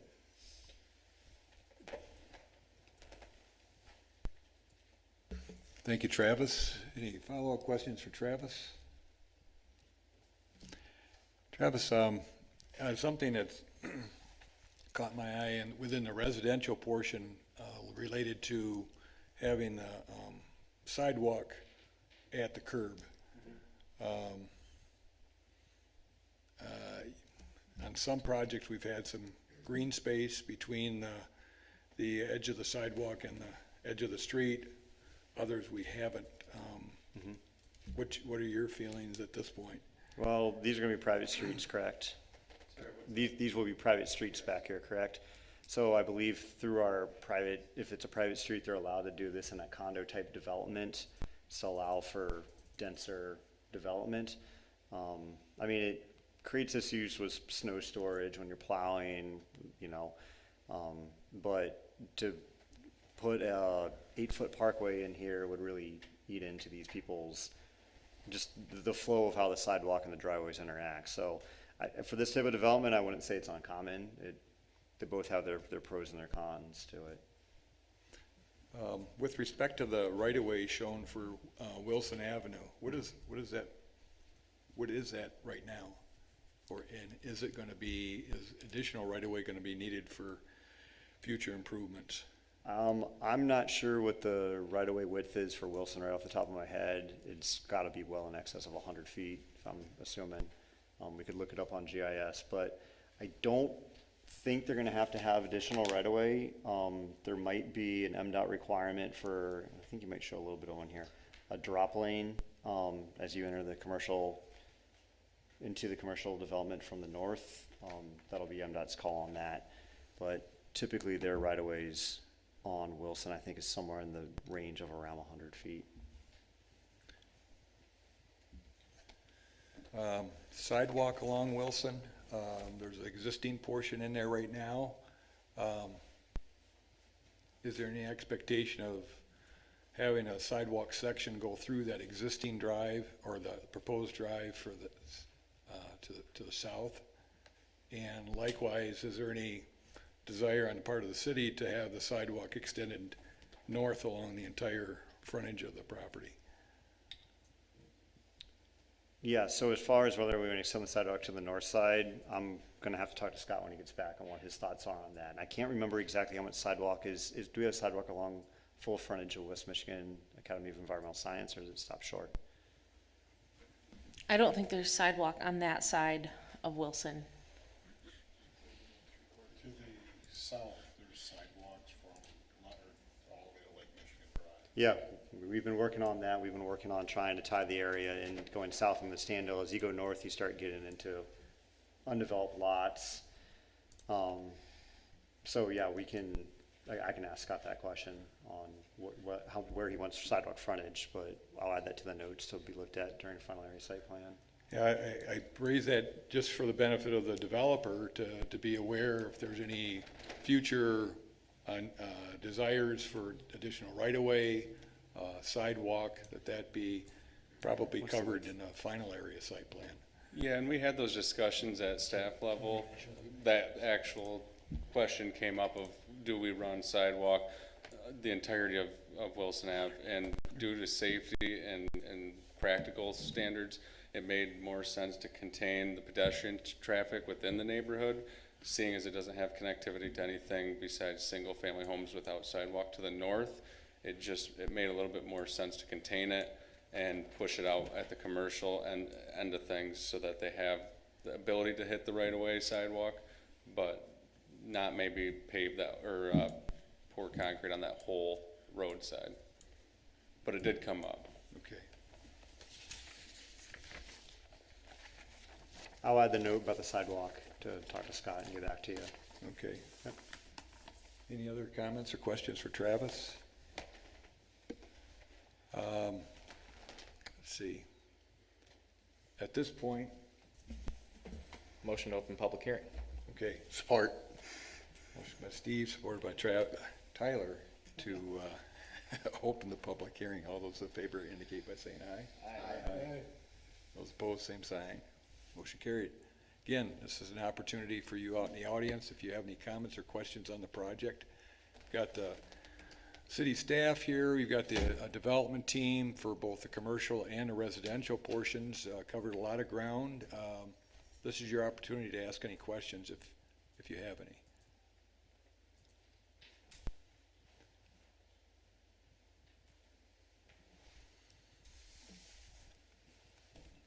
My name's Jason Barris. I'm with AGO, and so we're moving forward 100% with our gas station on the south side of Leonard here in 2 weeks at the next planning commission. So I just want to kind of say that. As for the RPUD and as for the CPUD, I kind of oppose it for a few reasons, obviously. I know when we went through it a couple years ago, a lot of questions came up, which Travis hit on a lot of stuff for the traffic flow and left-hand turn, the light, and accelerating lanes and stuff like that. So a lot of stuff came up on that we had to work through. So I saw a couple issues with that, so I hope that gets addressed. I don't know if quite how this goes with the approval process through the RPUD and the CPUD, but obviously, I mean, I know the original plan from 2019 had a lot of houses and rooftops. I thought that was good. The use up front was a little bit more office, light commercial, and I think it was a little bit less intense of a use. So I thought that was kind of what what we dealt with at the time. When we did a traffic study, it came out that that plan as it was more of an impact than our station was. So I think by adding the Come and Go store, it's, you know, they're basically doubling our size. So they're going to probably, you know, it's going to be a higher use intensity to that piece. And the way the curb cuts are set off, I don't know how that's going to work with the whatever the other, the Dave Visser section and the north east portion was. And I think when we originally did it, I thought they were moving more from the other development in, and now it looks like they're kind of going out from Wilson in, and which, I mean, I love the housing and I love the residential look. I just wonder, I don't know when they're going to start that, but I don't know if you're going to see, you know, a gas station go in there and then nothing else happen. You know, they got 2 parcels that are for potential use, and when that comes in, I mean, I don't know. I mean, is it going to be fast food, or is it going to be, instead of being a dentist's office and a bank or something like that, is it going to be, you know, kind of like Lake Michigan Drive? So I know I'll be in here in a couple weeks to proceed with ours. So I think at that point, I just want to kind of go on record with that. So, okay? Thank you. Thanks.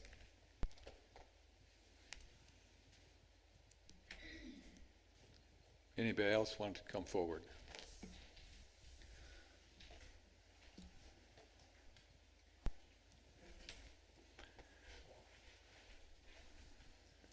Vito Dolce, 4057 Tall Timber. I just have a question, really. In a previous proposal, the Winchester neighborhood was being connected, but in this one it's not. And then I just heard Travis re-mention it.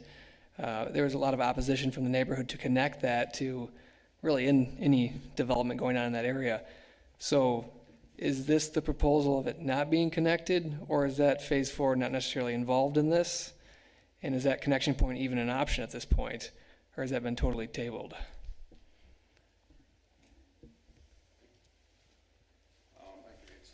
So we had If you could come forward, please. Thank you.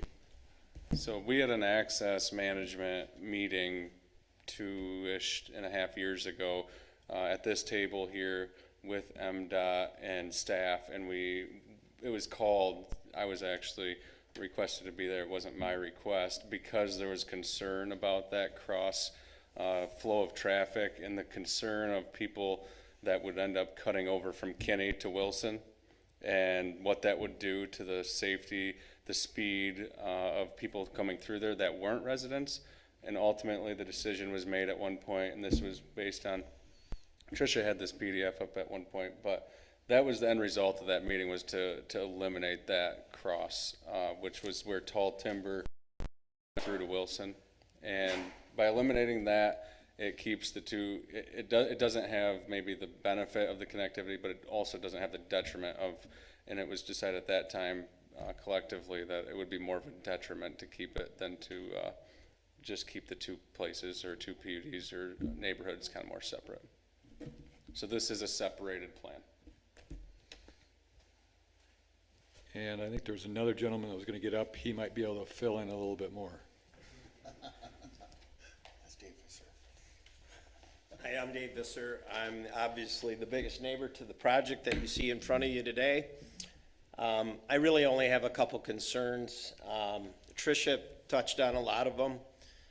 The buffer's a big deal for me. We've done that in other developments, and I would go back to Tricia's first plan that we had put up on the board back in 2018 or thereabouts. For me, nothing has really changed in my development. As you guys all know, Winchester Woods is, phase 3 is underway. We're gonna put pavement down in the next couple of weeks, and we're gonna have $100,000 lots and $500,000 to $700,000 homes hopefully going in there, just like we're continuing with the current Winchester Woods 1 and 2. So from my standpoint, that hasn't changed. I agree with Vito. I wanted to touch on that. I am totally in favor of not connecting our development to this development. I just think the connection which Brandon just stated is totally where I would want to be, and I think all our neighbors in Winchester Woods would agree with that. And we had that when we had Phase 3 approved, and I think maybe some of you guys remember that discussion when we did that. So nothing on my end has changed. Though, if you go back to the other plan that, the original plan, Tricia, if you could bring that back up, please.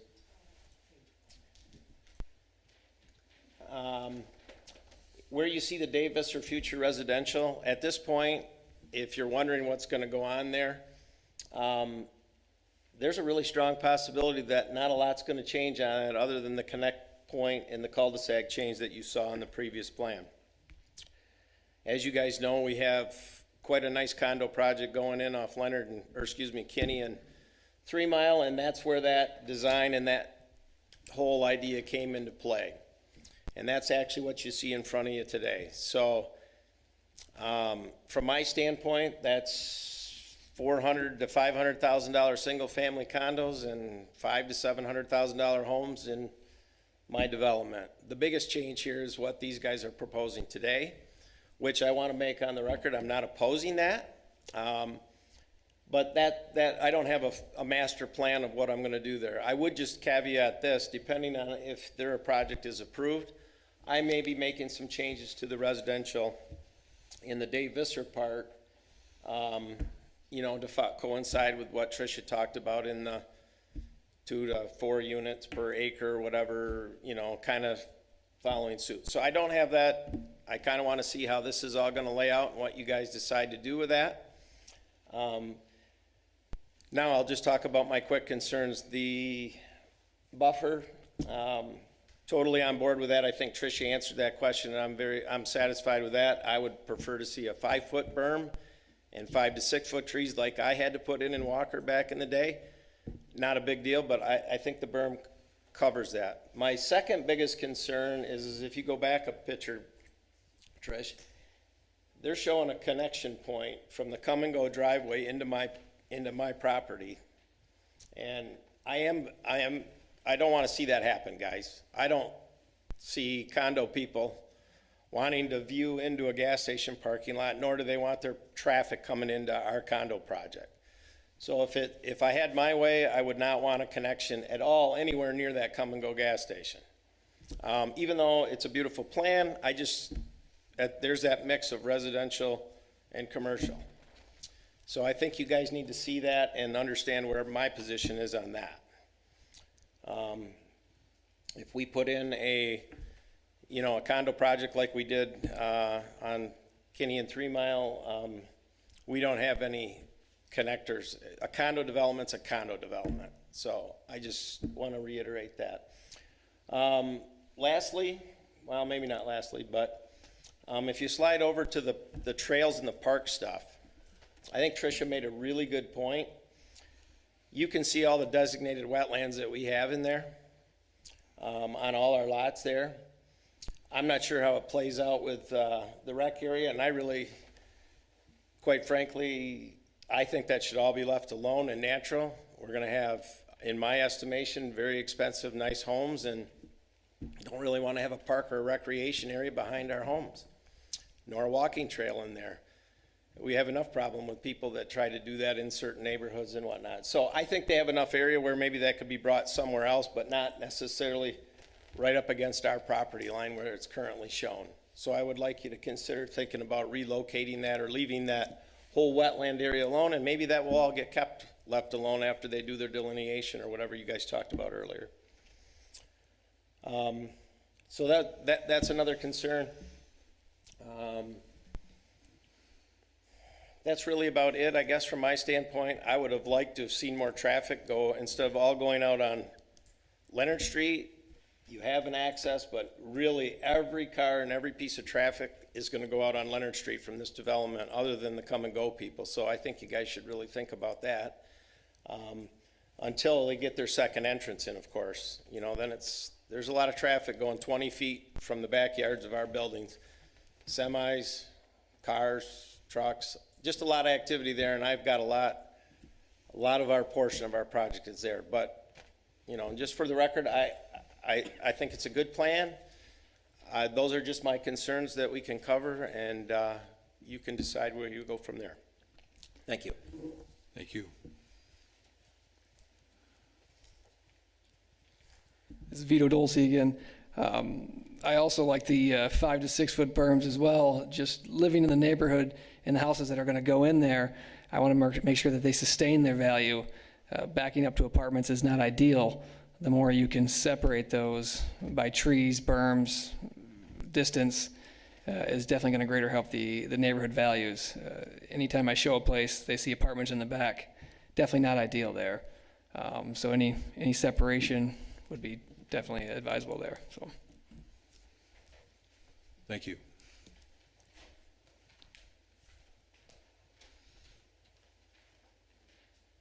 Hello, Tammy Shemansky, 1342 Big Rocks Court, Phase 2 of Winchester Woods. I just made some notes here. One of the first notes I thought was, I think it's really nice that Brandon came here today to let all of us know. However, I do live within that development and none of us were invited to his local meeting. So it would be nice if we could know if there's other meetings that he's having. He said approximately 20 people attended. I don't know anybody from our development that was invited. So just wanted to make note of that. I also agree with what Vito and what Dave is saying. There is a lot of safety concerns. We have a lot of children that are already in our development between Phase 1 and Phase 2. Many of them not only attend the school on the corner of Wilson and Leonard, but Zinser Elementary is very close by and they walk to the local trailer park down those sides.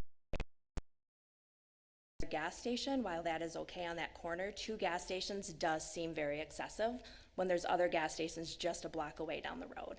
So I'd like you to take that into consideration as well.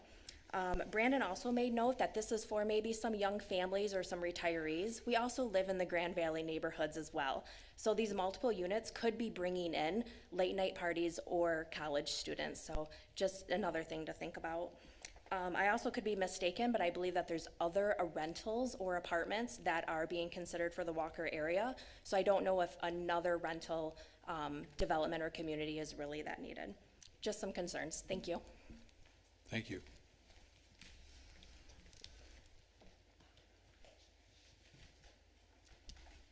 Anyone else would like to come forward?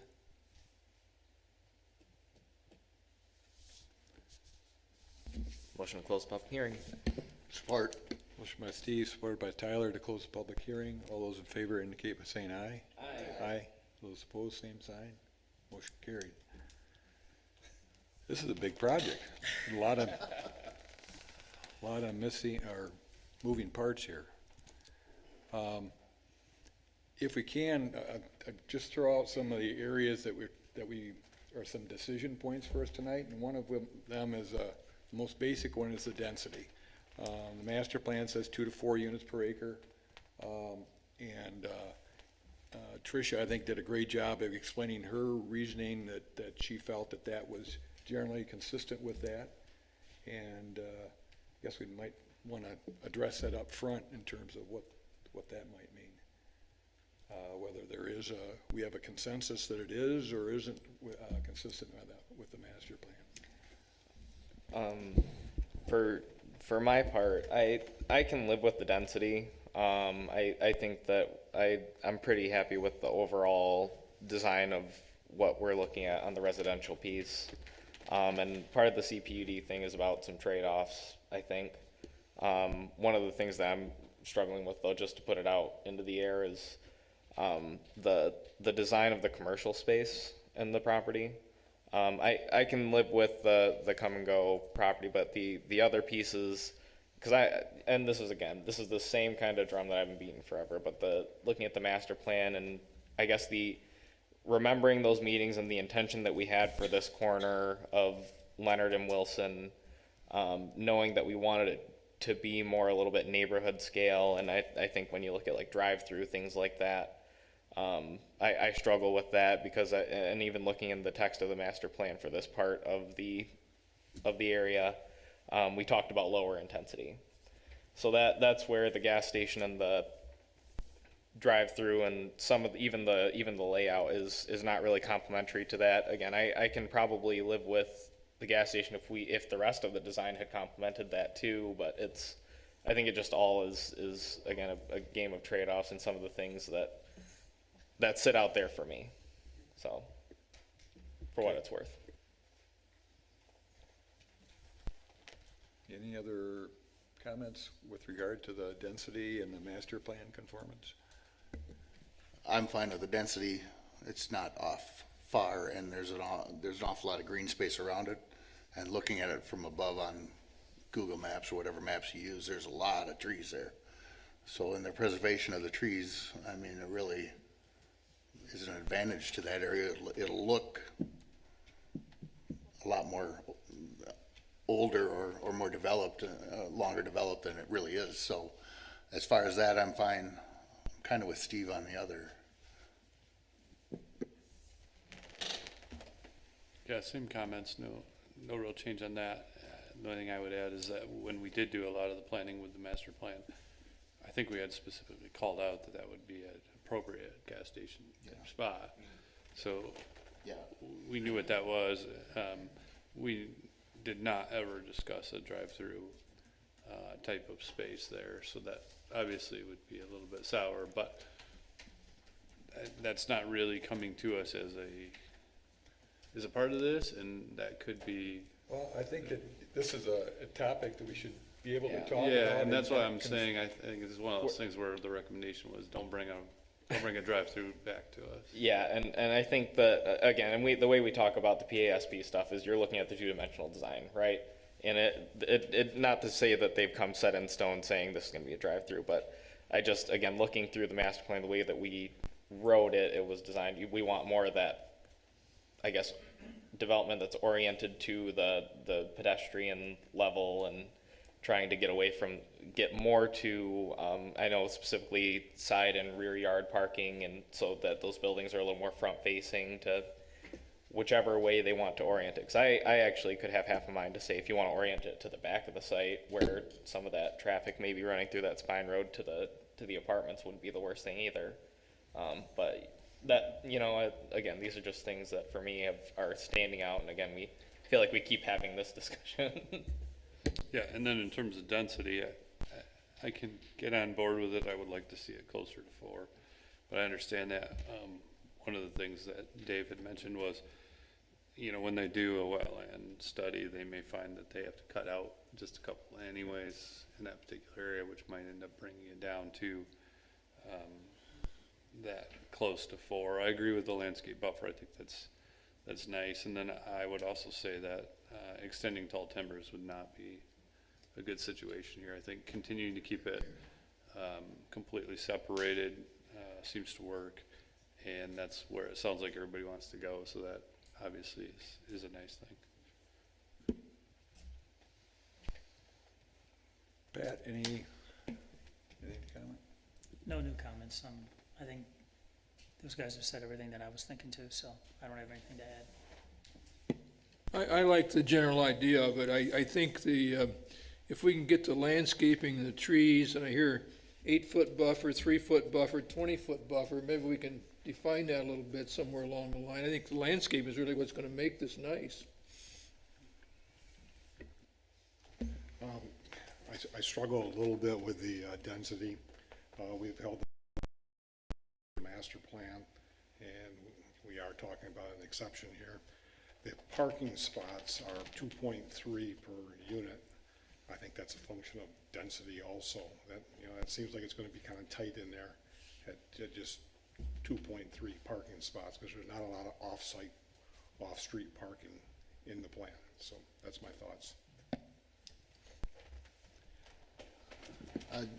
Just one comment about the development in itself.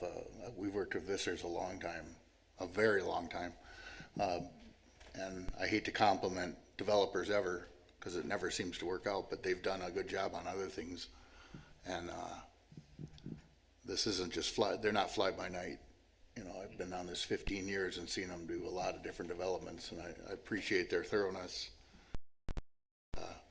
I tend to trust them, so I think they're hearing what we're saying, and we'll probably work with us.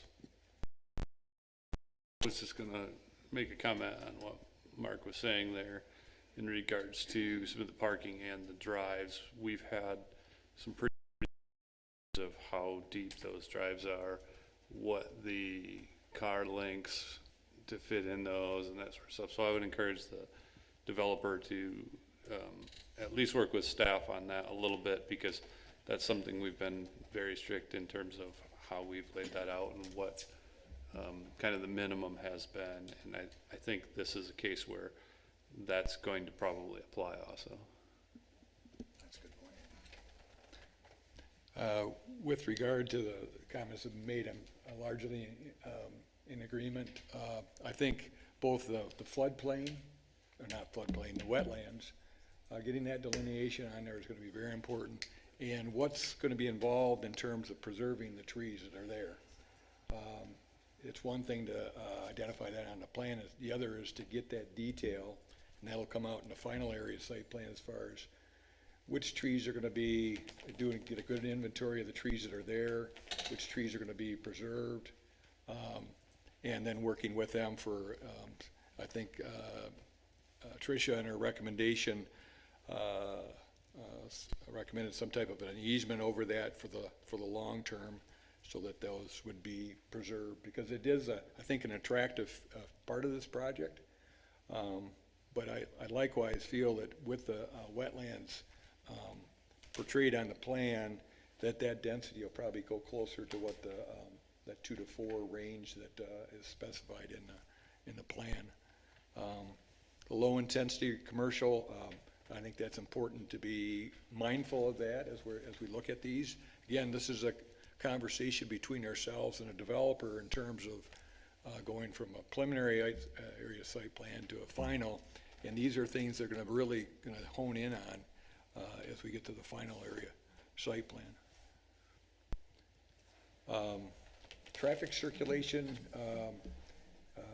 I guess, do we have a consensus in terms of connectivity? I think that was one of the issues that was a couple years back, and they are proposing to connect the MPUD with the RPUD along Wilson. They're making allowance for an interconnection in the future to the east. Developer just to the east has expressed he doesn't have any desire for that connection.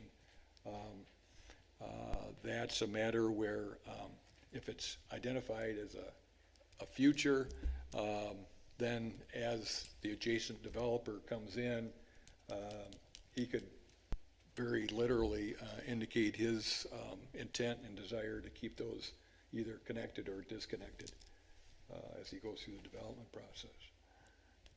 But otherwise, that street system, the way it's laid out, looks good.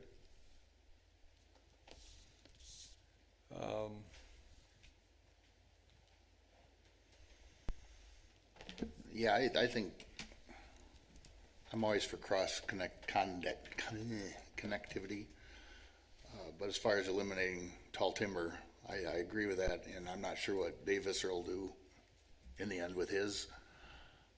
He's going to have to plan his development how, to be acceptable for access too. We don't always like single entry cul-de-sacs, but sometimes it's necessary, and with the right entrance you can do that, so I'm fine with it. Agree.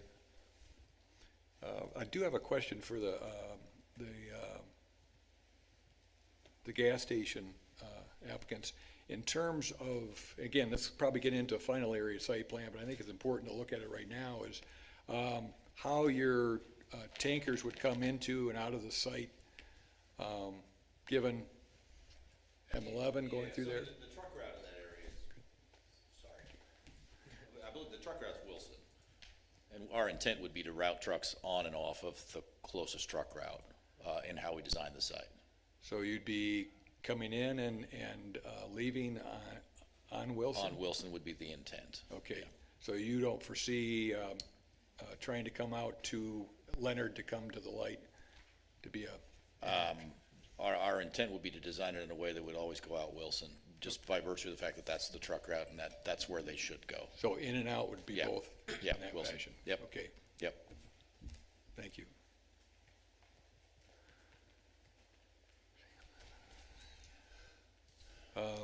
In terms of, the residential development, they're showing townhouse as well as single-story design.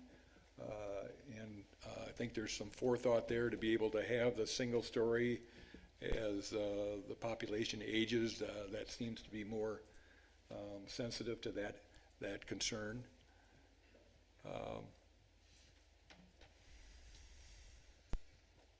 And phasing, one of the questions that came up was, well, if this gets approved, are we gonna see the commercial on the corner and the residential sometime in the future? Any sense as far as how to respond to that question? As far as approvals go, obviously, we're moving through the PASP and the rezone process together. Then there's probably a more significant amount of work that needs to go into the engineering of our site as opposed to the 6-acre site on the corner. So my guess is that they will probably beat us to the punch as far as breaking ground. But we also have shared road commitments on the private drive off of Leonard. So as that construction occurs, it would be obviously more conducive for us to jump on board and try to get as much done as we can in kicking our project off at a similar time. So we don't have anything besides the economy to base our decision off of there and getting things moving. But as soon as if we get to the approval stage of this project, we plan to commence construction as soon as we can. In terms of, you had mentioned a phasing, and I didn't catch the point at where that first and second phase of that. Tricia, do you happen to have that? Yeah, that was it. So the dashed black line going east to west. So the first phase would be on the southern portion of the property. Mostly because that allows us to work with Come and Go if we can get that construction to time out in a way that makes the most sense to get it all done at once, or at least within the same year. Then we would be working off of that Leonard Street access for the beginning of the project, and then essentially initiating second phase as soon as the first phase is built out and kind of up and running. We'd probably kick off the second phase, which then includes the second entrance. And as far as ingress and egress goes, the dedicated primary entrance, it's more robust, is our northern Wilson entrance. So the capacity for the amount of traffic that we're going to be producing, we're projecting is suitable for the Leonard Street access on phase 1. It wouldn't be if we had phase 2, but that's when we get our kind of more robust entrance on Wilson, and then we'll lean on the traffic study to see how that's all going to play out. So you mentioned the traffic study. I think that's a big part of this as well. That needs to be updated before you get into the final area site plan. So we have you can provide both staff, yourselves, and everybody concerned a sense on how that's all going to work together. I think it's significant if there's an intent of Come and Go not to be using the driveway onto Leonard Street.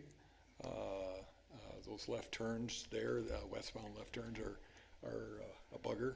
And so I think that factoring all that information together and getting a clear picture for staff to review and advise the commission, I think will be very important. It's going to be also important for our conversation with MDOT, obviously, to have that traffic study updated. I don't know if they'd even really have a conversation with us if we didn't.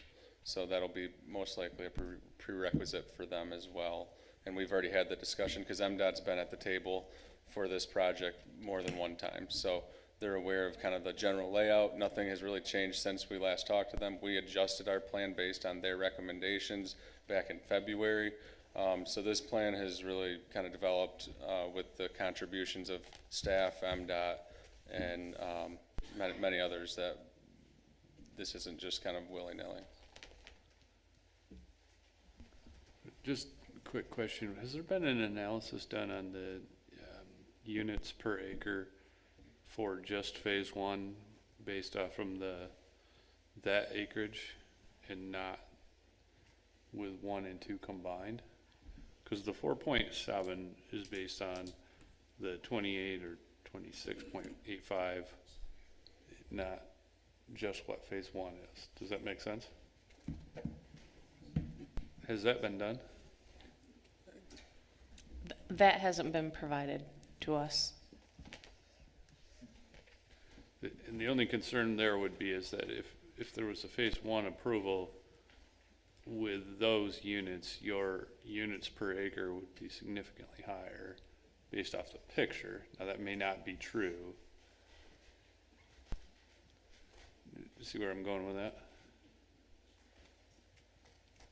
So I guess that's probably information we would want to know along the way.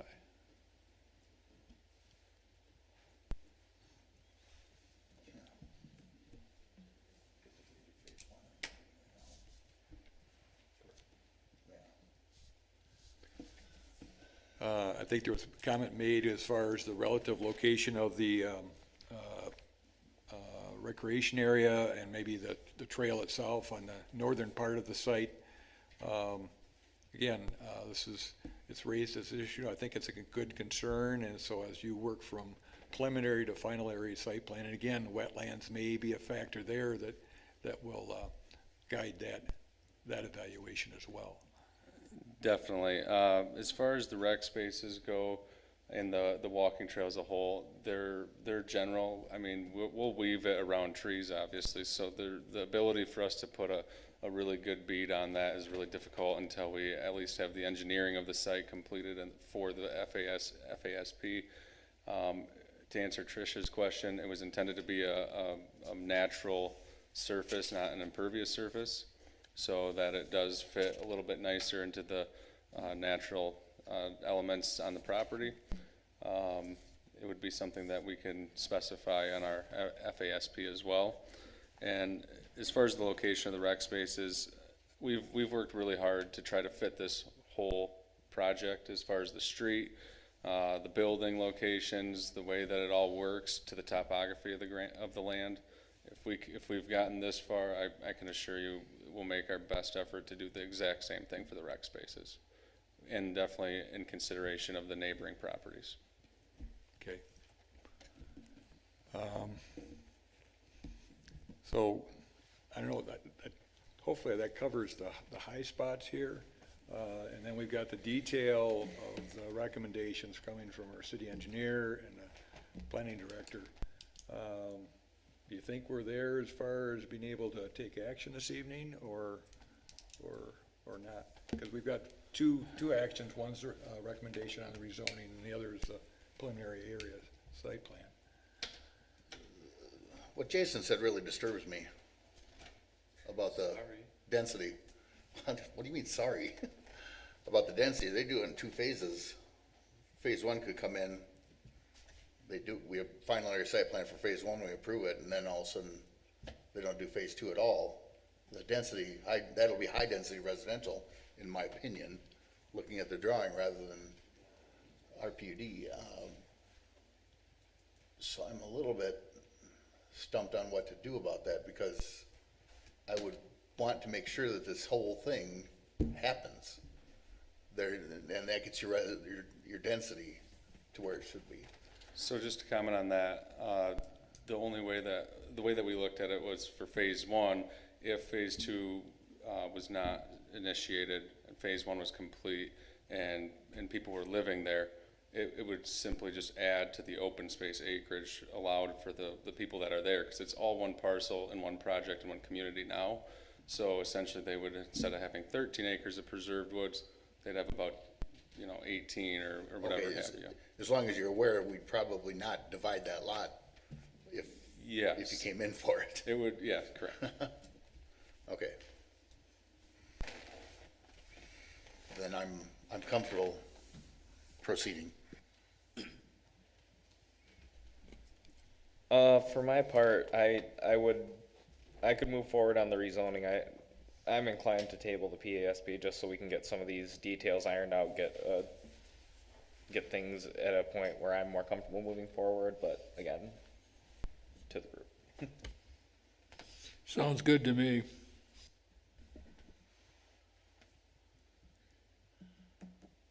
Well, how do we delineate to the applicant what to come back to us with a PASP better? The big part, The buffering? I mean, the buffering stuff, the big one for me is, of course, the layout of the commercial and looking at what that design will look like, because that's where I come in and have my personal concerns. Again, we've got a healthy list of items, and if we get some of those checked off as well, I think there's still some purpose to it. This is my perspective, and if we vote to move forward, I can probably get there, but. I think along those lines, again, getting back to the wetlands, that's kind of a key part of this. Affects the layout. And if we could take action on the rezoning and have the PSP, that's, because we want to give them good direction as far as what we're looking for. And I think that's would address, I think, perhaps the intensity of it in terms of the residential density. And I guess it would punctuate your concern, and I think it's a valid one in terms of a less intense commercial use on that corner overall. I think Steve's probably convinced me. And it's not unprecedented that we demand a little, or we ask a little bit more detail out of a PSP, like we did on Lincoln Lawns for wetlands and English Hills. I mean, we asked for a lot more detail on a PSP than what you'd be normal with. These projects are huge. So, I mean, I think I think he's reasonable, and I would support that.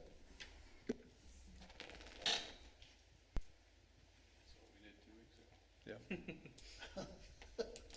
Oh, yeah. Oh, Would it be all right if I just asked a question on the commercial portion there? sure. Just so I walk away with some direction here, I've heard some conversation about the layout of the commercial space. So obviously, we know what we're doing on the come and go side in terms of layout, how it fits. We've looked at it very closely. The other two, they're going to come in separately once that gets figured out for a actual site plan. So there'll be plenty of time to digest a real layout when a real layout is ready, and it's not today. So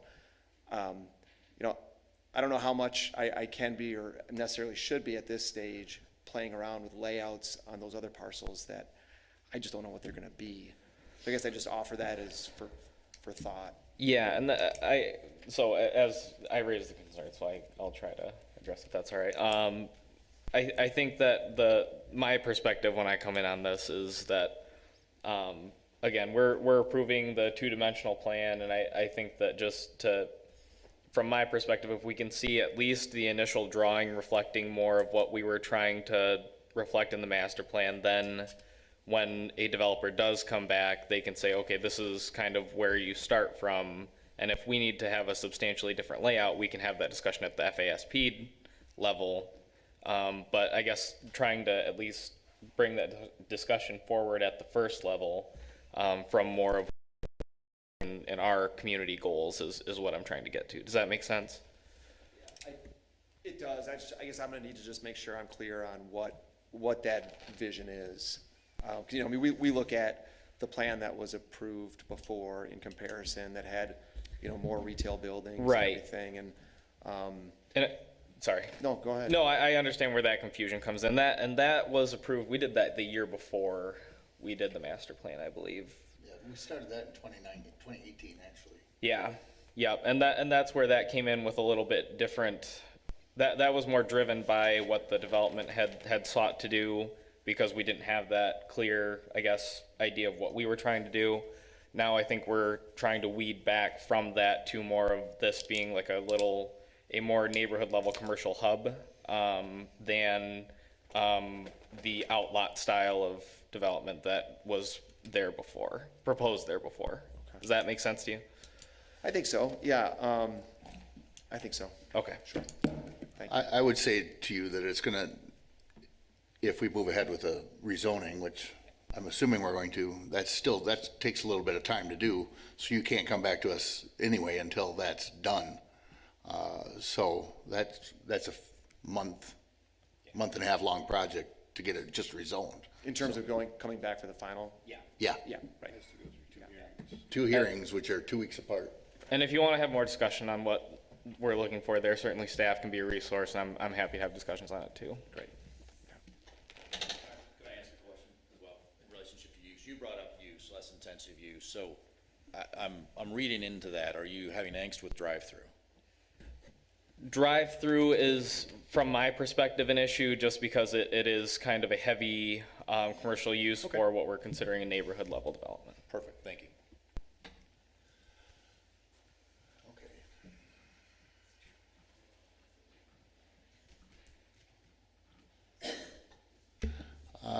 That being said, if I can,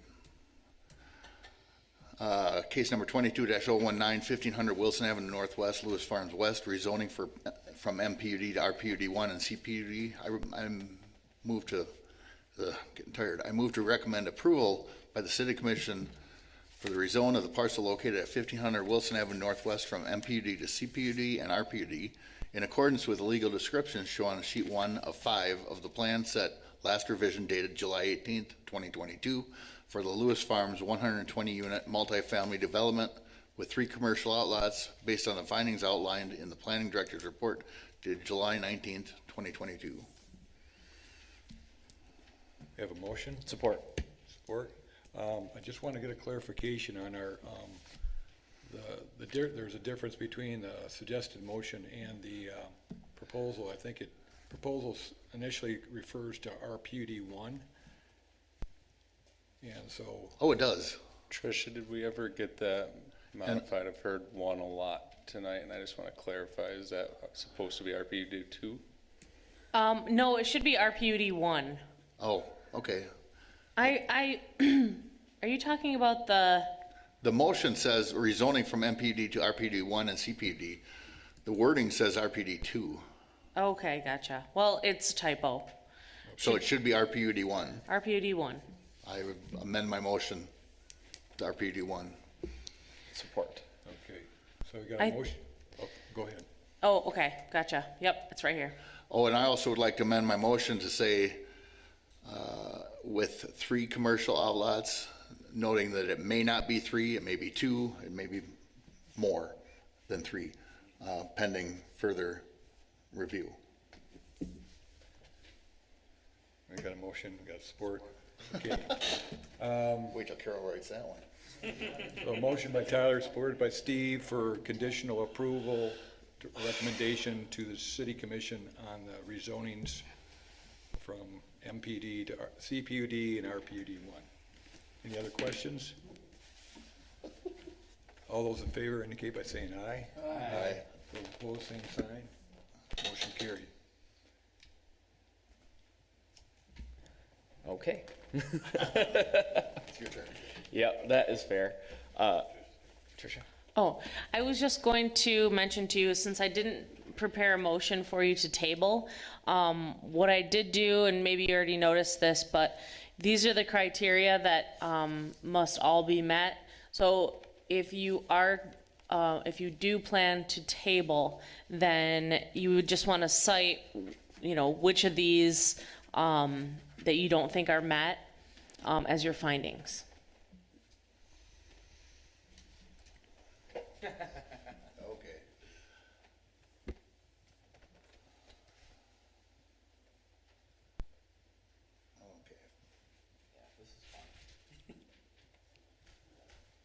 I mean, not to break from the mold here, but I have a pretty good, I feel like I have a pretty good idea of what we're looking for. Do you want me to take a swing at that, and then we can talk through if we need additional clarity? Yeah. All right, so for case 22-019, I'll make a motion to table the preliminary area site plan for the 120 unit multifamily housing development and 3 commercial outlots for the Lewis Farms planned unit development located at 1500 Wilson Avenue. Per the plan set, last revision dated 7/18/22, subject to the following conditions and based on the findings. The first is that we would like to see greater efforts towards compliance with the master plan relative to the commercial layout. The second item that we would like to have probably additional discussion on the intensity of the residential density of the project. And additionally, we would like to see the delineation of the wetlands as it reflects on the preliminary site plan. Others? Additional The- delineation of Yes, buffer zones. the increase of the buffer zone reflected on the plan as we've discussed here. Does that, Tricia? I would like them to also define on the plan, the surface of the walking paths and specific uses for the recreation areas. Yes, the definition of the trail surfaces and the recreational areas on the plan as well. Is that sufficient? Also,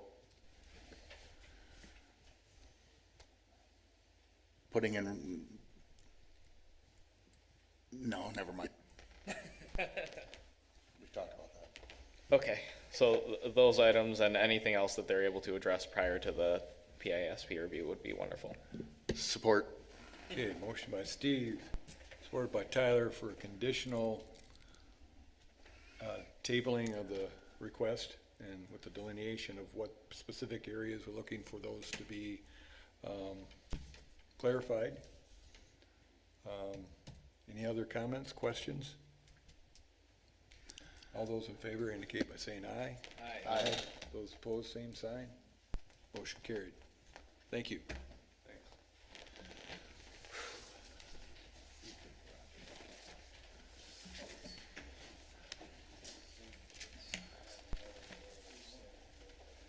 These big projects just keep coming. Yeah. Especially, well, as I said, what I heard of that was bizarre. I think, Trish, I don't know how you relay this to developers or into the code or whatever, but like Jason just suggested, the PASPs for large developments like this need to be a little bit more delineated than just, what my head thinks I might want to do. I'm not scolding you guys or anything. I'm just saying we've been through a lot of these big ones where we've required more of the PSP than just, well, I might like to do that type of stuff. I don't know how far we can go on that. I think that what they've provided for us in terms of land use is consistent with what we've asked for. They've given us a table of their proposed land uses. You don't have to like it or approve it, but they did provide it, and it's consistent with what the master plan calls for in terms of neighborhood node.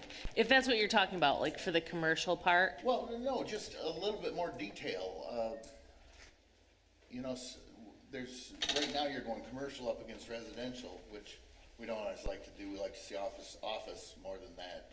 We don't like industrial against residential at all. So if an industrial one came in, we would expect them to have a really big buffer area. They don't necessarily have to do that when they come in with a PSP, but the planning commission would probably say, hey, you gotta come back with a PSP that shows a bigger buffer area. So I mean, there's just more. Yeah, I mean, I think that you guys made an appropriate decision because you're either comfortable with staff handling that stuff or you're not. So we've been in this process with Brandon for a really long time, and we've, I feel like the fact that you guys were almost on the fence for tabling, that says a lot in terms of, the amount of information that's in the plan that we asked for and, the issues that we're looking at. We're not far away from okay in there. Right, I think we're pretty close, and I think it's pretty normal that you're gonna table a PASP for a project this size. I would also echo Jason's comment that ever since we looked at Lewis Farms, the corner has pretty much always been talked about a gas station. As far as I remember, and we've done this Lewis Farms came to us a long time ago, and it's always like, well, that corner will just be commercial gas station, and people kind of said that in passing, but, so this isn't a surprise I don't think this was a surprise to anybody. on the planning commission. So, I know the neighbors said they don't like it, and I don't necessarily like gas station across the road, but that's not my choice. And we have to look at it as, from the planning commission, as, is it zoned right and blah, blah, blah, blah, blah. They can put gas stations on every corner if it's zoned correctly. We looked at that south side also at that time, knowing that there could potentially be gas station. Yeah, oh yeah. So what's coming to potential fruition isn't out of what we had thought. Right. I just struggle with the idea of like The then drive-through drive through and then like, and then like potentially another, if they had like another high intensity use there and. Well, that's why I made a point to say, just don't come back with the drive-through. Exactly. Yeah, Starbucks But or. I am slightly concerned about the density. Yes. In the event that phase two wouldn't get done, we would somehow have to continue to link that, so they could not sell off that northern chunk of property. There would have to be enough to make it so that the densities could stay within the master Well, plan limits. you've been here the longest, right?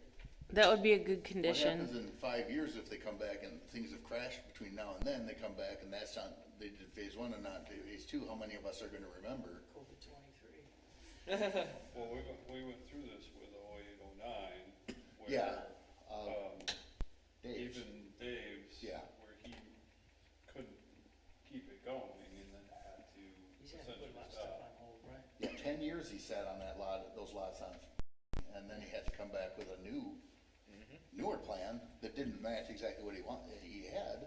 He's done a good job on it, but, Here's prices, $500,000 to $700,000. oh my gosh. Yeah, heard that. Damn. Yeah, I'm in the wrong neighborhood. I gotta be a retired doctor to get those. You gotta be the chair, you know, he gets paid the chair, he spent a lot. Tyler or Jason or both of you guys talking about that concern, like I think that's probably why we have this one criteria that says where a project is proposed in phases, it should be able to stand on its own. I don't think that density is implied in that criteria, but it probably should be. Winchester Woods, density, he had 4 phases, and density was implied in all 4 phases of his development of that area. So it's not unreasonable to think, in my opinion, it's not unreasonable to look at this and say, wow, density could be really whacked if he doesn't do both phases. I'd wanna know that number, cause I suspect it's quite high. Yeah, Yeah, we'll have them do that. And then we would be in a situation. that's a really good catch, I have to We would commend have you to on that. make sure that there's enough property that could Stand on its own. stand on its own. And still be within the density. These first ones, as they come off this straight road, is pretty dense. And they're getting it by having all that green space to the north and a lot of the wetlands. Which I think the wetland part is good because that buffers the single-family residential. Single-family residential, yeah. So that's a good thing there, Yeah, but you there's brought a that lot up. to the north that. Good talk, guys. I hope the Cummingville people. Can I add to that real quick? Go south on Wilson. What's the relationship? It's not gonna happen. Brothers. And two, I think the Cummingville is. I almost said something addition to Dave, that because neighborhood. he's It's more than a. I know Dave too well. Yeah, they do the nice more than a convenience store. I think it'll be, I think it's a plus. We got one as close to my house as that come and go will be to the neighbors in the Tall Timber neighborhood, so I expect it'll be good. Just no pedestrian connections. That's right. Or vehicular. That's right. Can I say something real quick? This is my first foray into density. I'm definitely no expert. But as I'm looking at this large lot, I thought, it's 2 to 4 units per acre.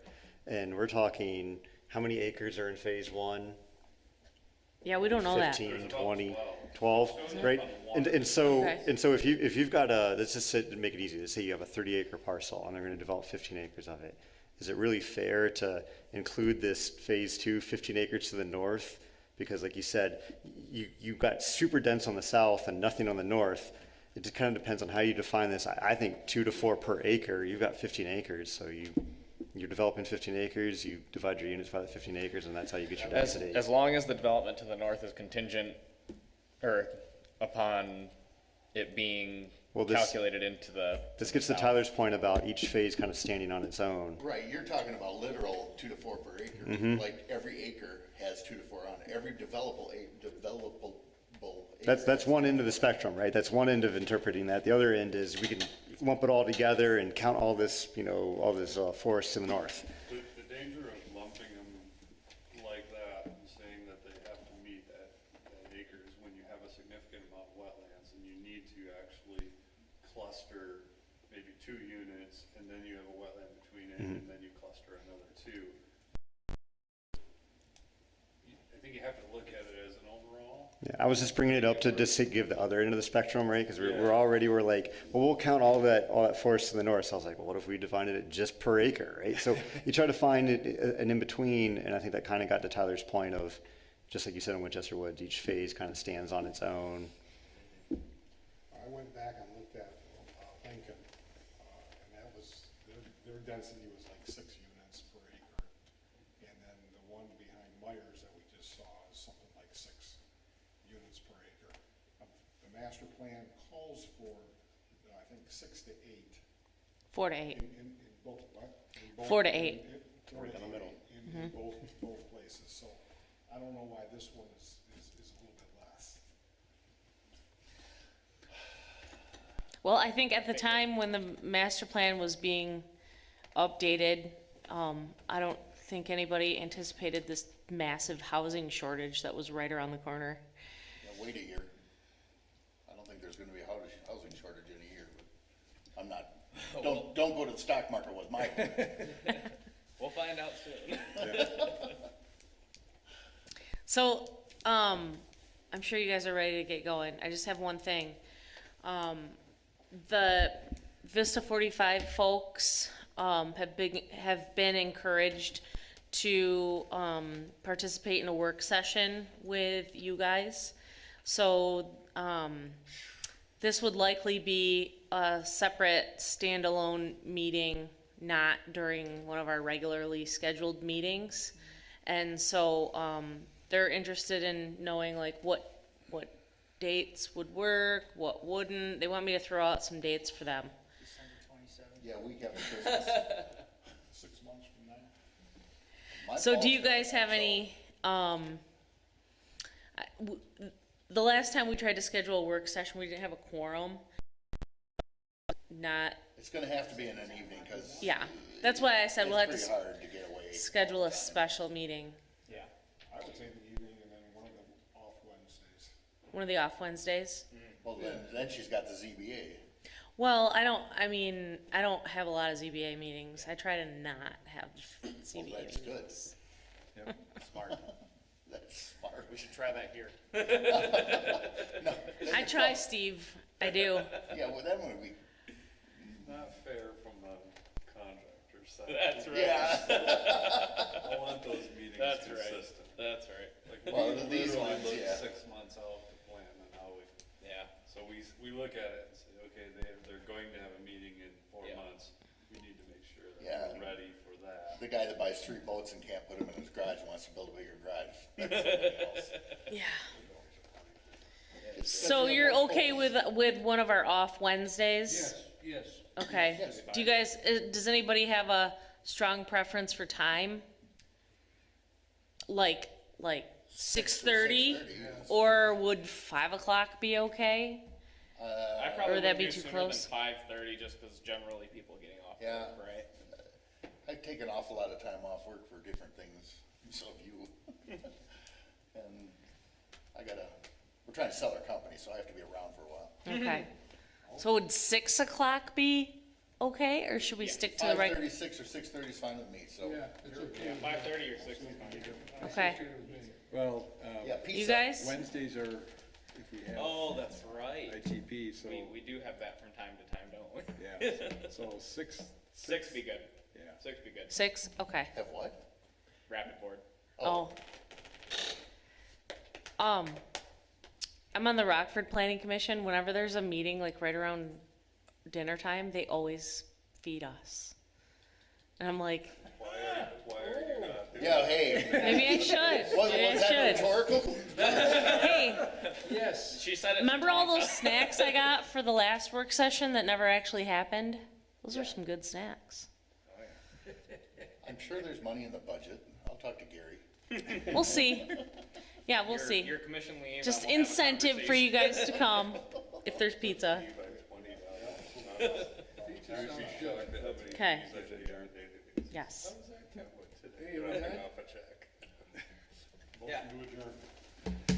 Oh. Adjourned we are. I will not be here in 2 weeks. Tricia, Vacay? vacation. Yeah. First one in 3 years.